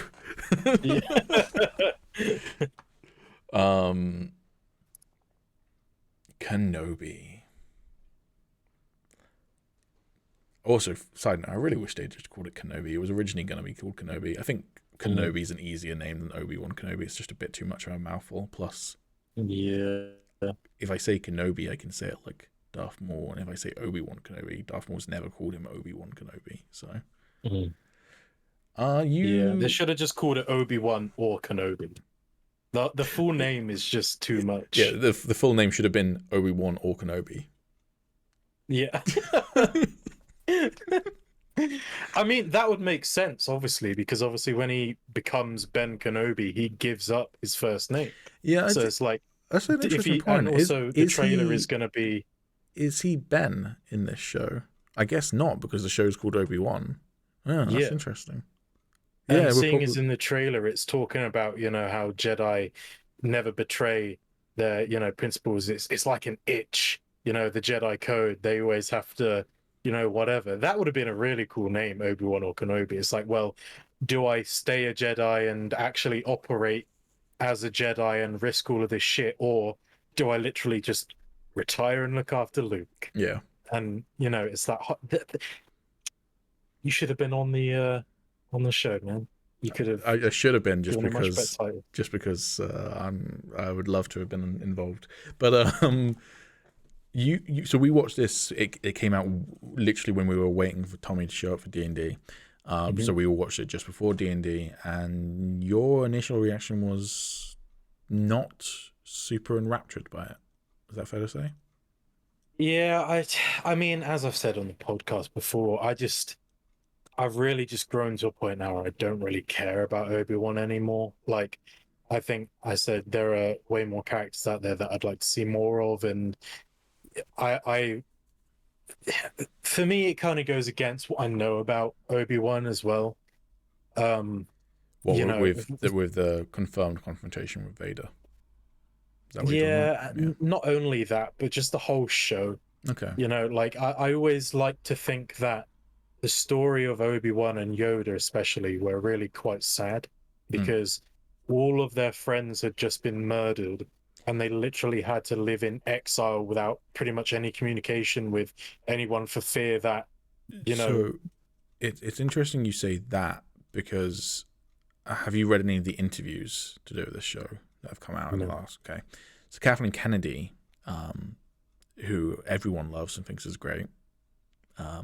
Seriously, I love, by the way, that people hate Kathleen Kennedy and blame all the bad stuff in Star Wars for her, but also all the good stuff that's happened recently with Star Wars has also been her. Like, and she was involved in Star Wars for years before the new era. Like, it's fine to dislike some of the new era, but like it's not all her. Anyways, or it is all her, but that includes the good. But anyways, well, yeah, I mean, it was just she just had some like Omega brainwave just be like, let's get Dave Filoni to do some shows. That was like the one good idea, But she was saying that, so I don't know if you know this, but originally Kenobi, or Obi Wan Kenobi, was going to be a movie. It was originally announced as a movie, and then Solo didn't do very well at all, which is a shame because it's a fucking brilliant movie. And so they kind of scrapped all of their spin-off movie ideas, but then the idea of an Obi Wan Kenobi story kind of stuck around, and so they reworked it into a TV show.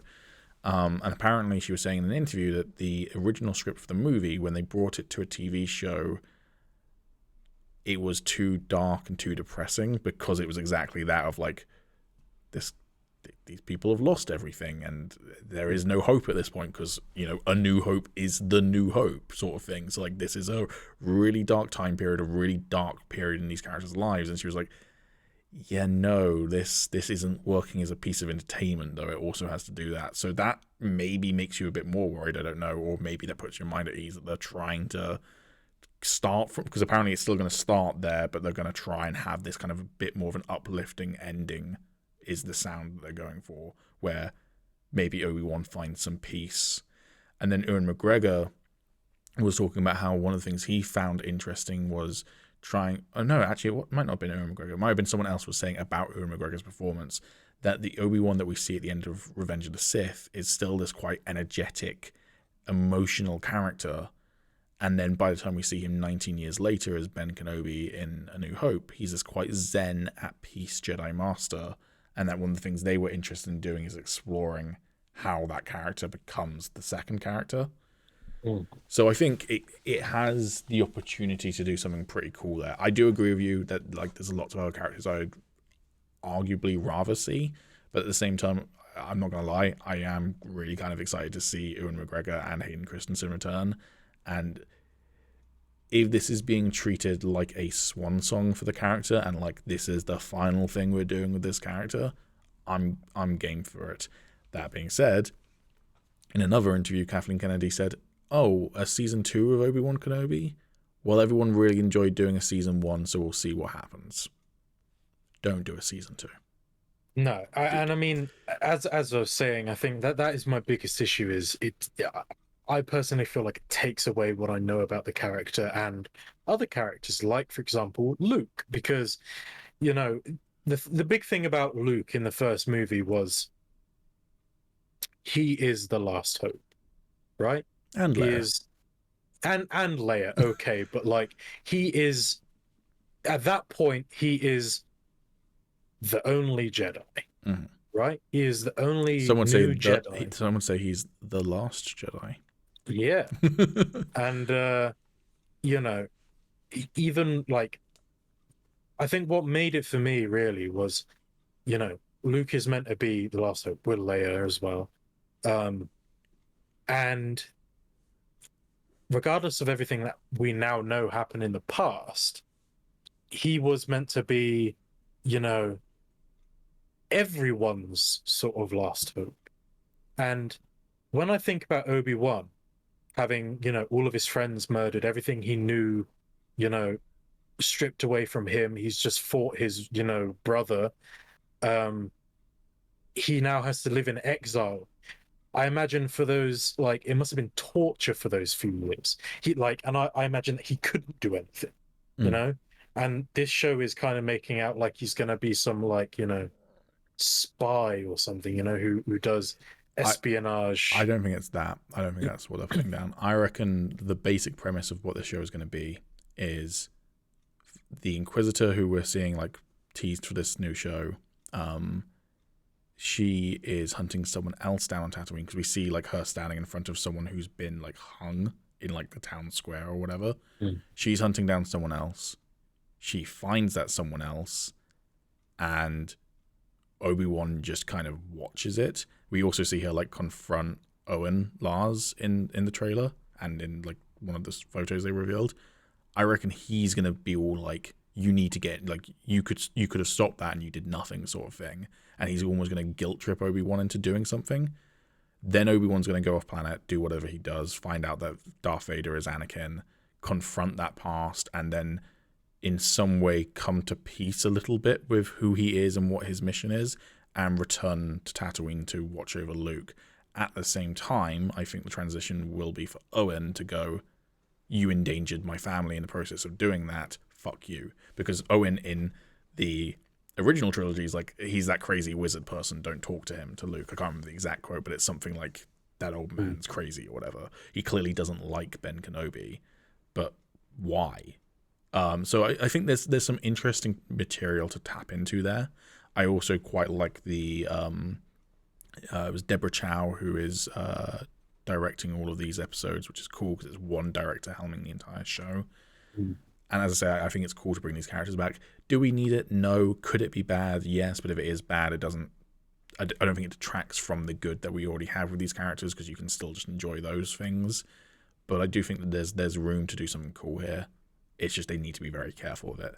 Again, with the interviews that they've kind of talked about, one of the things Kathleen Kennedy also mentioned is that it wasn't an instant let's do Vader thing. There was apparently a massive debate on the story team as to whether to even have Vader be in the story, and she basically likened it to the debate that the online have had ever since they announced that he would be in this story, which is, well, you can't have them meet because they meet in A New Hope, and Vader's like, when I last left you, I was the apprentice and now I'm the master. And then other people were like, but he didn't leave Obi-Wan. Obi-Wan left him, so there's room for there to be another story in there. And so apparently like people were really passionate about it both ways, and they settled on what they settled on.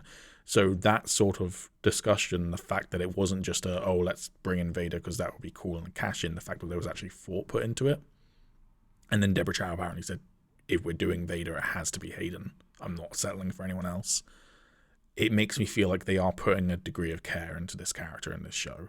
So I'm not amazingly hyped, but I think this could be, I think at its best, a cool swan song for these characters and just like a love letter to the prequel fans. And at worst, it's not a very good show and you just forget about it. I think I think I'm gonna wait until the end of the show to really sort of decide whether or not it kind of fit into how I envisioned it in my mind or not. Yeah. But the issue I have with that, I was but a student, now I'm the master comment is, to me, the fact that he is saying he was a student suggests that Obi-Wan beats him again. Yeah. And if that is the case, they've either got to come up with a really good way of how he escapes, or why the fuck did Obi-Wan not kill him again? Well, he didn't kill him the first time. He left him for dead because he couldn't bring him to kill him. That's what I'm saying. I don't want to did he not do it again? Well, because Obi-Wan's failings are Obi-Wan's. One of the reasons why Obi-Wan is, and I fully agree with you in the sense of like I would love to see more of other characters, but the reason why I love Obi-Wan so much is because he's like this pinnacle of being a great Jedi, but he's also so flawed, and his flaws are ultimately have some of the biggest repercussions in the Star Wars universe. If Obi-Wan was a better person, in inverted commas, then maybe Anakin wouldn't have fallen to the dark side. If Obi-Wan was a better Jedi and did his duty, Vader would have never been able to rise up because Obi-Wan would have finished it. You know, there's a lot of flaws there that aren't actually like, I call them flaws. They're so actually in a way minute and human, and you can't really blame him for having those flaws. They're like so normal, but they have these massive repercussions. So I really hope the show kind of dives into that. But as you say, like, it could be that it doesn't deliver, but if it doesn't deliver, then my attitude will be, okay, I'll kind of forget that show happened, and I can just have how it's lived in my head for the last 25 years of my life. And if it's great, then cool, it's an extra little chapter. But it's not like the comic books and whatever didn't add stuff to Obi-Wan's time in exile before in Legends. So, yeah. Yeah, I think I've just got to. I'm just gonna watch it and just see, because at the end of the day, it's Star Wars content. I like Star Wars. I like content. You know, fuck it. It's something else for me to watch. I can't complain about that. Now, I do feel like we'd be remiss if we didn't mention, and this might not mean much to you because you haven't watched Rebels, but there are two Inquisitors who show up in the trailer who are both from Rebels. There is one of the brothers, I can't remember which one. I want to say fifth, but I have no idea. I think it was fifth. The one with a hat, and the Grand Inquisitor. Both of these were originated in Rebels, and there is a lot of people online who are not happy with their redesigns, kind of similar to Cad Bane's redesign in Book of Boba Fett. What's your opinion on all of that? Or having not really watched Rebels, do you not care particularly? Yeah, as someone who isn't really attached to the character, I find it hard for me to be like up in arms about it. But looking at it from the perspective of people that do care, I can understand why they'd be a bit frustrated, because apparently a member of his race has been in live action before or something, the Pawaan in episode 3, the species that are on Utapau where Obi-Wan goes. And apparently that was like more accurate to what he looks like. They got like a super long head and whatever. Yeah, and so from looking at it from that point of view, I'm like, okay, well, there's been an example of it done better than this, and so it's a bit disappointing to see it not look like that. But also, I have seen other people arguing, well, there's nothing to say that there's no variation within their race, so who knows, you know? I think the overall like makeup and facial features, I think, are fine. Like it doesn't blow me away, but it's, you know, whatever. The biggest thing for me with his makeup design, and there is no guarantee that this won't happen in the show, is that the Grand Inquisitor has the like Sith yellow eyes in Rebels, and him in the trailer just has the actor's normal eyes, and it just makes him feel a little bit less alien and a little bit less threatening. But he could embrace the dark side even more in this show and get his Sith yellow eyes. So, like, you know, don't kind of go, fuck this show just off of the fact that he doesn't have them in the trailer. He might get them, or he might not, in which case, whatever. He maybe gets them in between them, or it's just whatever. But I do think he does look less menacing. At the same time, as you say, there could be variations in the species, and also I kind of come down on the same thing that I came down with Cad Bane, which is, yes, we've seen examples of this species before, but the Pawaan that we see in Revenge of the Sith There's like two in the background and one who talks to Obi-Wan, and he's like this very tall guy who stands very stiffly and kind of just much like this. Welcome to Otapau. Because he's supposed to be like creepy or whatever. It's like, it could be that that's just what the direction was given, was to stand there stiffly and have this like one expression sort of thing.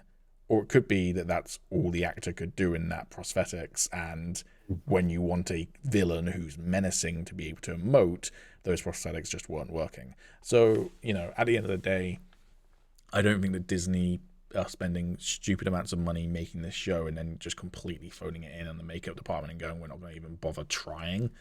I'd imagine they tried different avenues, and maybe it was a budgetary constraint, maybe it was time constraint if it would take too long to apply that makeup to that actor every day, or maybe it was just that it didn't work for what they were going for the show.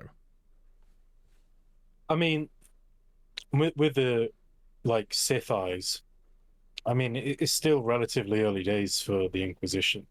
It's not. It's 9 years in after Revenge of the Sith, so it's after Fallen Order, but it's like the halfway point between Revenge of the Sith and Rebels, I guess. Right. Yeah.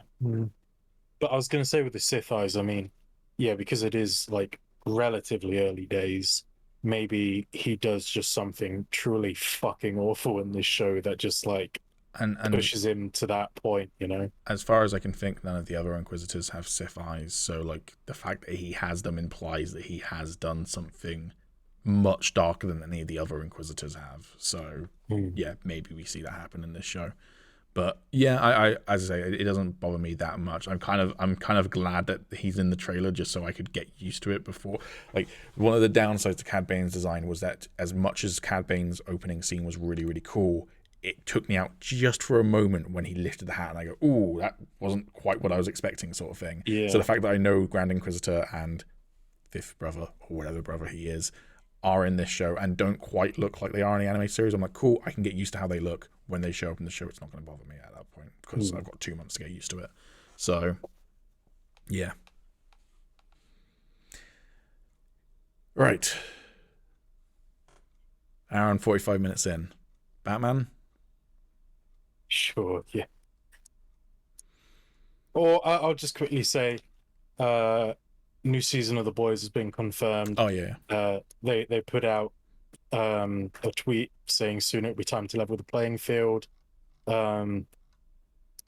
Looks like the boys are getting superpowers. Yeah, I personally am really excited for this because I have read the comics, and I was a little bit concerned when the show first started that we wouldn't get the really super dark ending that the comics has, and I am a little less worried now. Yeah, the poster has Butcher with glowing eyes, just like Homelander has. So I am very excited. I almost called him Homemaker, and I went, "That's not what he is. He's a homemaker." That would be a very different. That would be a very superhero. But yeah, that's pretty much all we can say on that. Yeah. Also, it's funny. I saw that poster before I realized that it was that poster. Because I saw that picture of Carl Urban with glowing eyes, and I knew it was The Boys related, but I didn't know it was a new poster for the new season because I saw The Boys Twitter account tweet out that there's a new meme format from the Obi Wan Kenobi show already, which is like, hey, we're getting more prequel memes. It's of Obi-Wan with his binoculars going. Oh yeah, and it was just like him looking at the binoculars, then that picture of Carl Urban, and then Obi-Wan going. The other one I've seen is him looking for his binoculars, and then Luke Skywalker doing his thing on the house, and then Obi-Wan going, "Oh, not this shit again." But anyways, the Batman, and we're back for the Piggledy podcast. We're at 4 hours into this recording. And what media have we consumed in the week, Alex? I'd also just like to point out that I think you saying to like, comment, and subscribe is the first time anyone's ever said that on this channel. I feel like we've said it before as a joke. I don't think so. We should probably start saying that because who knows how many people are watching these videos that aren't liking, subscribing, and commenting, you know? But we're also 4 hours in, so maybe we should say it like in the first couple of minutes rather than after 4 hours of recording. I mean, maybe, but like maybe we should do that going forward from now on, you know? Yeah. Bit more You, engagement. you know what? We We should cut this whole thing up like Christopher Nolan's Batman Begins. It's all non-linear. We're gonna throw this in at the beginning of the Higgledy Piggledy podcast. we should also get some social media, and we won't link to any of our videos or anything. We'll start social media and literally just post memes. We'll just post any memes we find, and then if people find the account, then we can start saying, "Oh, by the way, we've did you know tricked that this you." is actually this is actually You all fools! a ploy." You fools! You like the meme of the girl going, "Babe, stop listening to something in the way. It's not gonna make you like Batman," and then Batman going, "Something in the way." And you'll be like, "Ah, it was a funny meme," and I'll be like, "It's like we got a fucking podcast, motherfuckers." Hell yeah.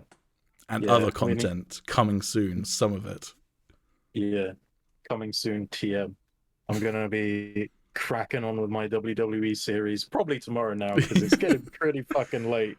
I just want to point out, I'm not going to allude to what it is because it's non-recording stuff, but I made a prediction that something would be still the situation by the time we'd finished this podcast, and I'm right. And we've gone for a lot longer than we planned to. Yeah. Yeah. But what media have you consumed in the week, Alex? Well, seeing as we haven't done the podcast for a couple of weeks now, I've got a lot to talk about actually. So this isn't great because this is a very long episode. Me too. I've seen the Batman though. What did you think about the Batman? Oh man, my fucking camera. I need a new one. I feel like it's also doing like the weird, like flashy, scanny, like shit occasionally. I need to sort this out. But yeah, media I've consumed. I'll just go like rapid fire, I guess. I watched the latest season of Disenchanted or Disenchantment. Can never fucking remember the name of it. Disenchantment. Thought that was really good. It's always a good time. It's not something that blows my mind every time I watch it, but it's I love that style. Matt Groening. Yeah, Matt's groaning all the time. I love pretty much any show that man makes. It's just really good. I watched Peacemaker, which is actually coming to the UK on March 22nd, I believe. How I watched it, do not ask me. We're a professional podcasting company. You got a preview link. Yes, definitely. Sponsored, I definitely did not pirate it. Sponsored by DC Warner Brothers HBO. Sponsored by partlocker.com. That was a joke. Future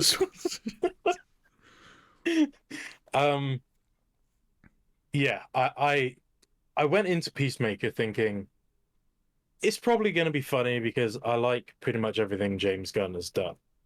But I wasn't like over the moon that they chose to do Peacemaker rather than a different character like Bloodsport, for example. But I know why James Gunn chose to do that character because I know you, Pete, were saying it was a weird choice, and James Gunn came out and basically said in the Suicide Squad he felt that pretty much all the other characters' stories and developments had like wrapped up, whereas Peacemaker basically started out as an asshole and finished as an asshole and didn't really have much character development. So he took that character and did that, and I gotta say I loved it. I loved every single episode of it. I thought it was fantastic. It was just my sense of humor. Like there were so many instances in it where I was just laughing out loud, and it was just a really good time. But that's my bit on Peacemaker. Real quick, how much of Arrow did you watch in the end? I think I only missed like the last 2, maybe 3 seasons. Did you get to season 5? Do you remember? Oh fuck it! There are so many seasons. I can't remember what happened in all of them. Season 5 is the one that ends back on the island, and like the villain kills Green Arrow's wife, or not his wife, but the mother of his child. Prometheus. Yes, isn't it? Yeah, it's Prometheus. Yeah, I think I watched up until I think I watched the Prometheus season and then stopped after that. You do realize that Prometheus in that show, not in the comics, but Prometheus in that show is Adrian Chase, i.e. Vigilante from Peacemaker. Yeah, I know. Yeah, it was. And neither one of them is super particularly comic book accurate to Adrian Chase, but I know which. Yeah. To be fair, I like him in Arrow, but what I've seen of him in Peacemaker is hilarious. Yeah, he's hands down my favorite character in it. He's so fucking good. I can't wait for season 2 just to see more of him. But yeah, if it's out in your country, you should check it out right now. Or if you're from the UK, or I don't know if it's out in all the other countries yet, but if it's not out in your country, you should definitely check it out when it comes out because it is very good. And then finally, I over the last couple of days watched The Boys Diabolical, the animated series, which again I thought was just really fucking good. Like, I mean, there's only one canon episode in the whole thing, which is the final episode, which is really fucking good. But similarly to Star Wars Visions, each episode is done in a different art style, made by different people, by the likes of like Justin Roiland, Andy Samberg did an episode. Those are the two names I can remember off the top of my head. But either way, they were all really good, and you know, it incorporates a lot of their own styles of humor and everything. I know it's got mixed reviews. A lot of people are just like, "Oh, it's just the same blood and gore each episode," and blah blah blah. But like, I love that type of stuff. Part of the reason I love The Boys so much is to see all of the overtop gore and stuff, because it's not something that you get to see in every show, and also the sense of humor in it. I just love it. So yeah, bunch of animated episodes set in the world of The Boys. Great, should go and check it out. What media have you consumed in this week, Pete? So 2 weeks ago, I in preparation for the Batman, my mum and I watched Prisoners, which is a Denis Villeneuve film. I love Denis as a filmmaker. I've watched every single film I've watched of his. I've loved, but I've never seen Prisoners before. It's got Hugh Jackman, it's got Paul Dano, it's got Jake Gyllenhaal, Jake Gyllenhaal, as most people pronounce it. It's a fantastic film. I don't want to say anything about it because it's a really like gripping narrative. It's on, I think, both Netflix and Amazon Prime Video, so take your pick. But basic premise is on Thanksgiving Day, 2 children are kidnapped from a neighborhood somewhere in America, and while the police try and investigate the kidnapping, the parents grow more and more desperate, and you kind of follow both the police investigation and what the parents are willing to do to get their children back. And Hugh Jackman is one of the parents. And he acts his ass off. That's what I'm going to say. So yeah, really, really good film. Very dark, very adult, but a fantastic film. So would highly recommend. And then I've been watching the 5th season of Peaky Blinders in preparation for watching the 6th season of Peaky Blinders with my mum. 6th season just began. I've seen the first episode of season 6, but nothing more currently. Season 5, absolutely phenomenal as per all of Peaky Blinders, and I really enjoyed this start to season 6. Cillian Murphy is a phenomenal actor. Yeah, highly recommend. I think that's everything. I've been playing the Batman Arkham Origins when I've had time this week. I like the Batman Arkham games.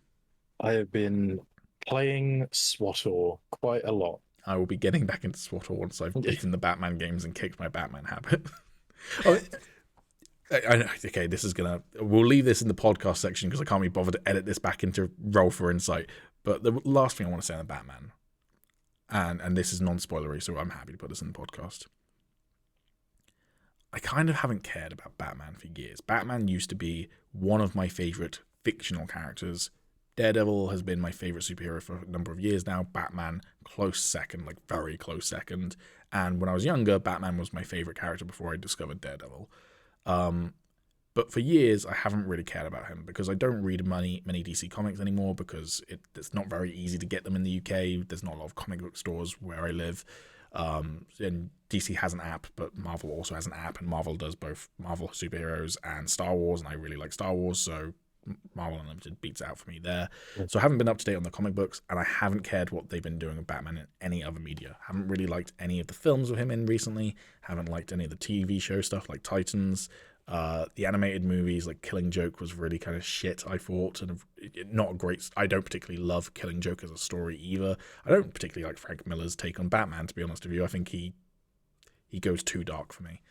But I respect it as a story, but I don't think the animated movie is very good.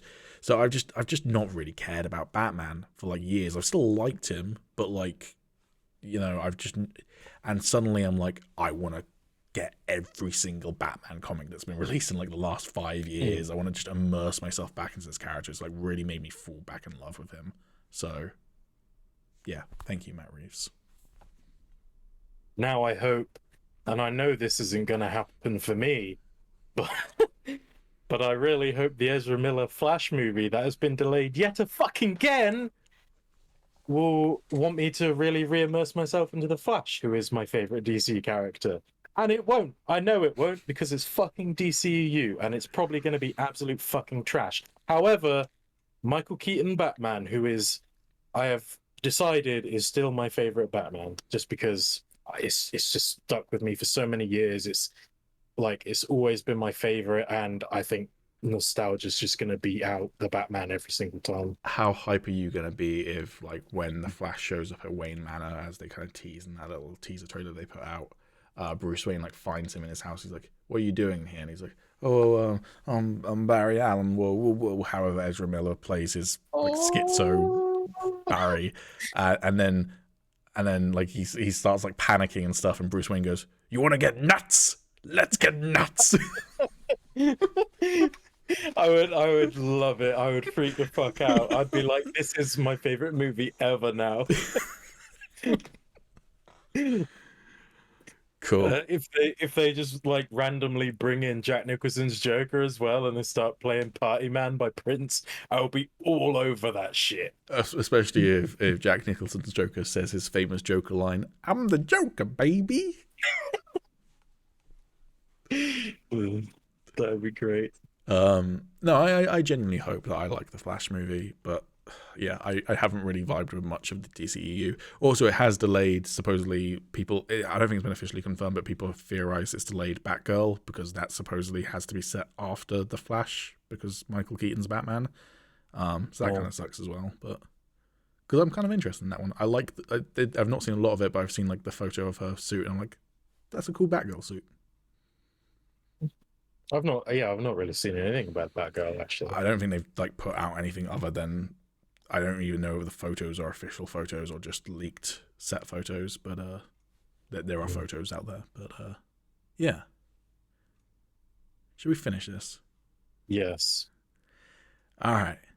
Thank you so much for watching the Piggledy podcast. Thanks, Claptrap. You'll be hearing more from him when Tommy fails to win the Piston Cup. Yeah. When we eventually get round to recording that. If you made it this far, you got to the end of the podcast, hats off to you. You should leave a like and subscribe, and also comment. Make your episode shorter. And if you skip to the end, you can also just tell us to make the episodes shorter. We But genuinely then go back and watch the whole thing anyway. Sure. We genuinely have tried to make them a bit shorter, and I think the last one was relatively short compared to recent ones, but this one, I knew it was going to be long because the Batman, and then we're going to cut the Batman out, and it's still going to be like 2 hours long. Oh, yeah. But like, yeah. Now imagine if we had the other two here. This is this is what two people can accomplish. It's probably a blessing in disguise then that they're both dead, presumably from the wind for one of them. Yeah. And the other just dead. Just dead, but no spelled cause. DED. Yeah, no cause of death, just DED. Yeah. Do. Goodbye. Oh, that was me saluting them because they died. Oh. That wasn't me. Oh, okay. It wasn't me saluting Alright. the audience, but Hello again. hello there. We're still going. We talked about Obi-Wan, right? Yep. Okay. Yeah. Did we miss anything? Did we go through everything from the last 2 weeks? I'm just gonna quickly scroll up again. I think we did. I think we did. Yeah, we did. Well, we're nothing if not thorough, and I apologize for that. All right. Bye. Bye.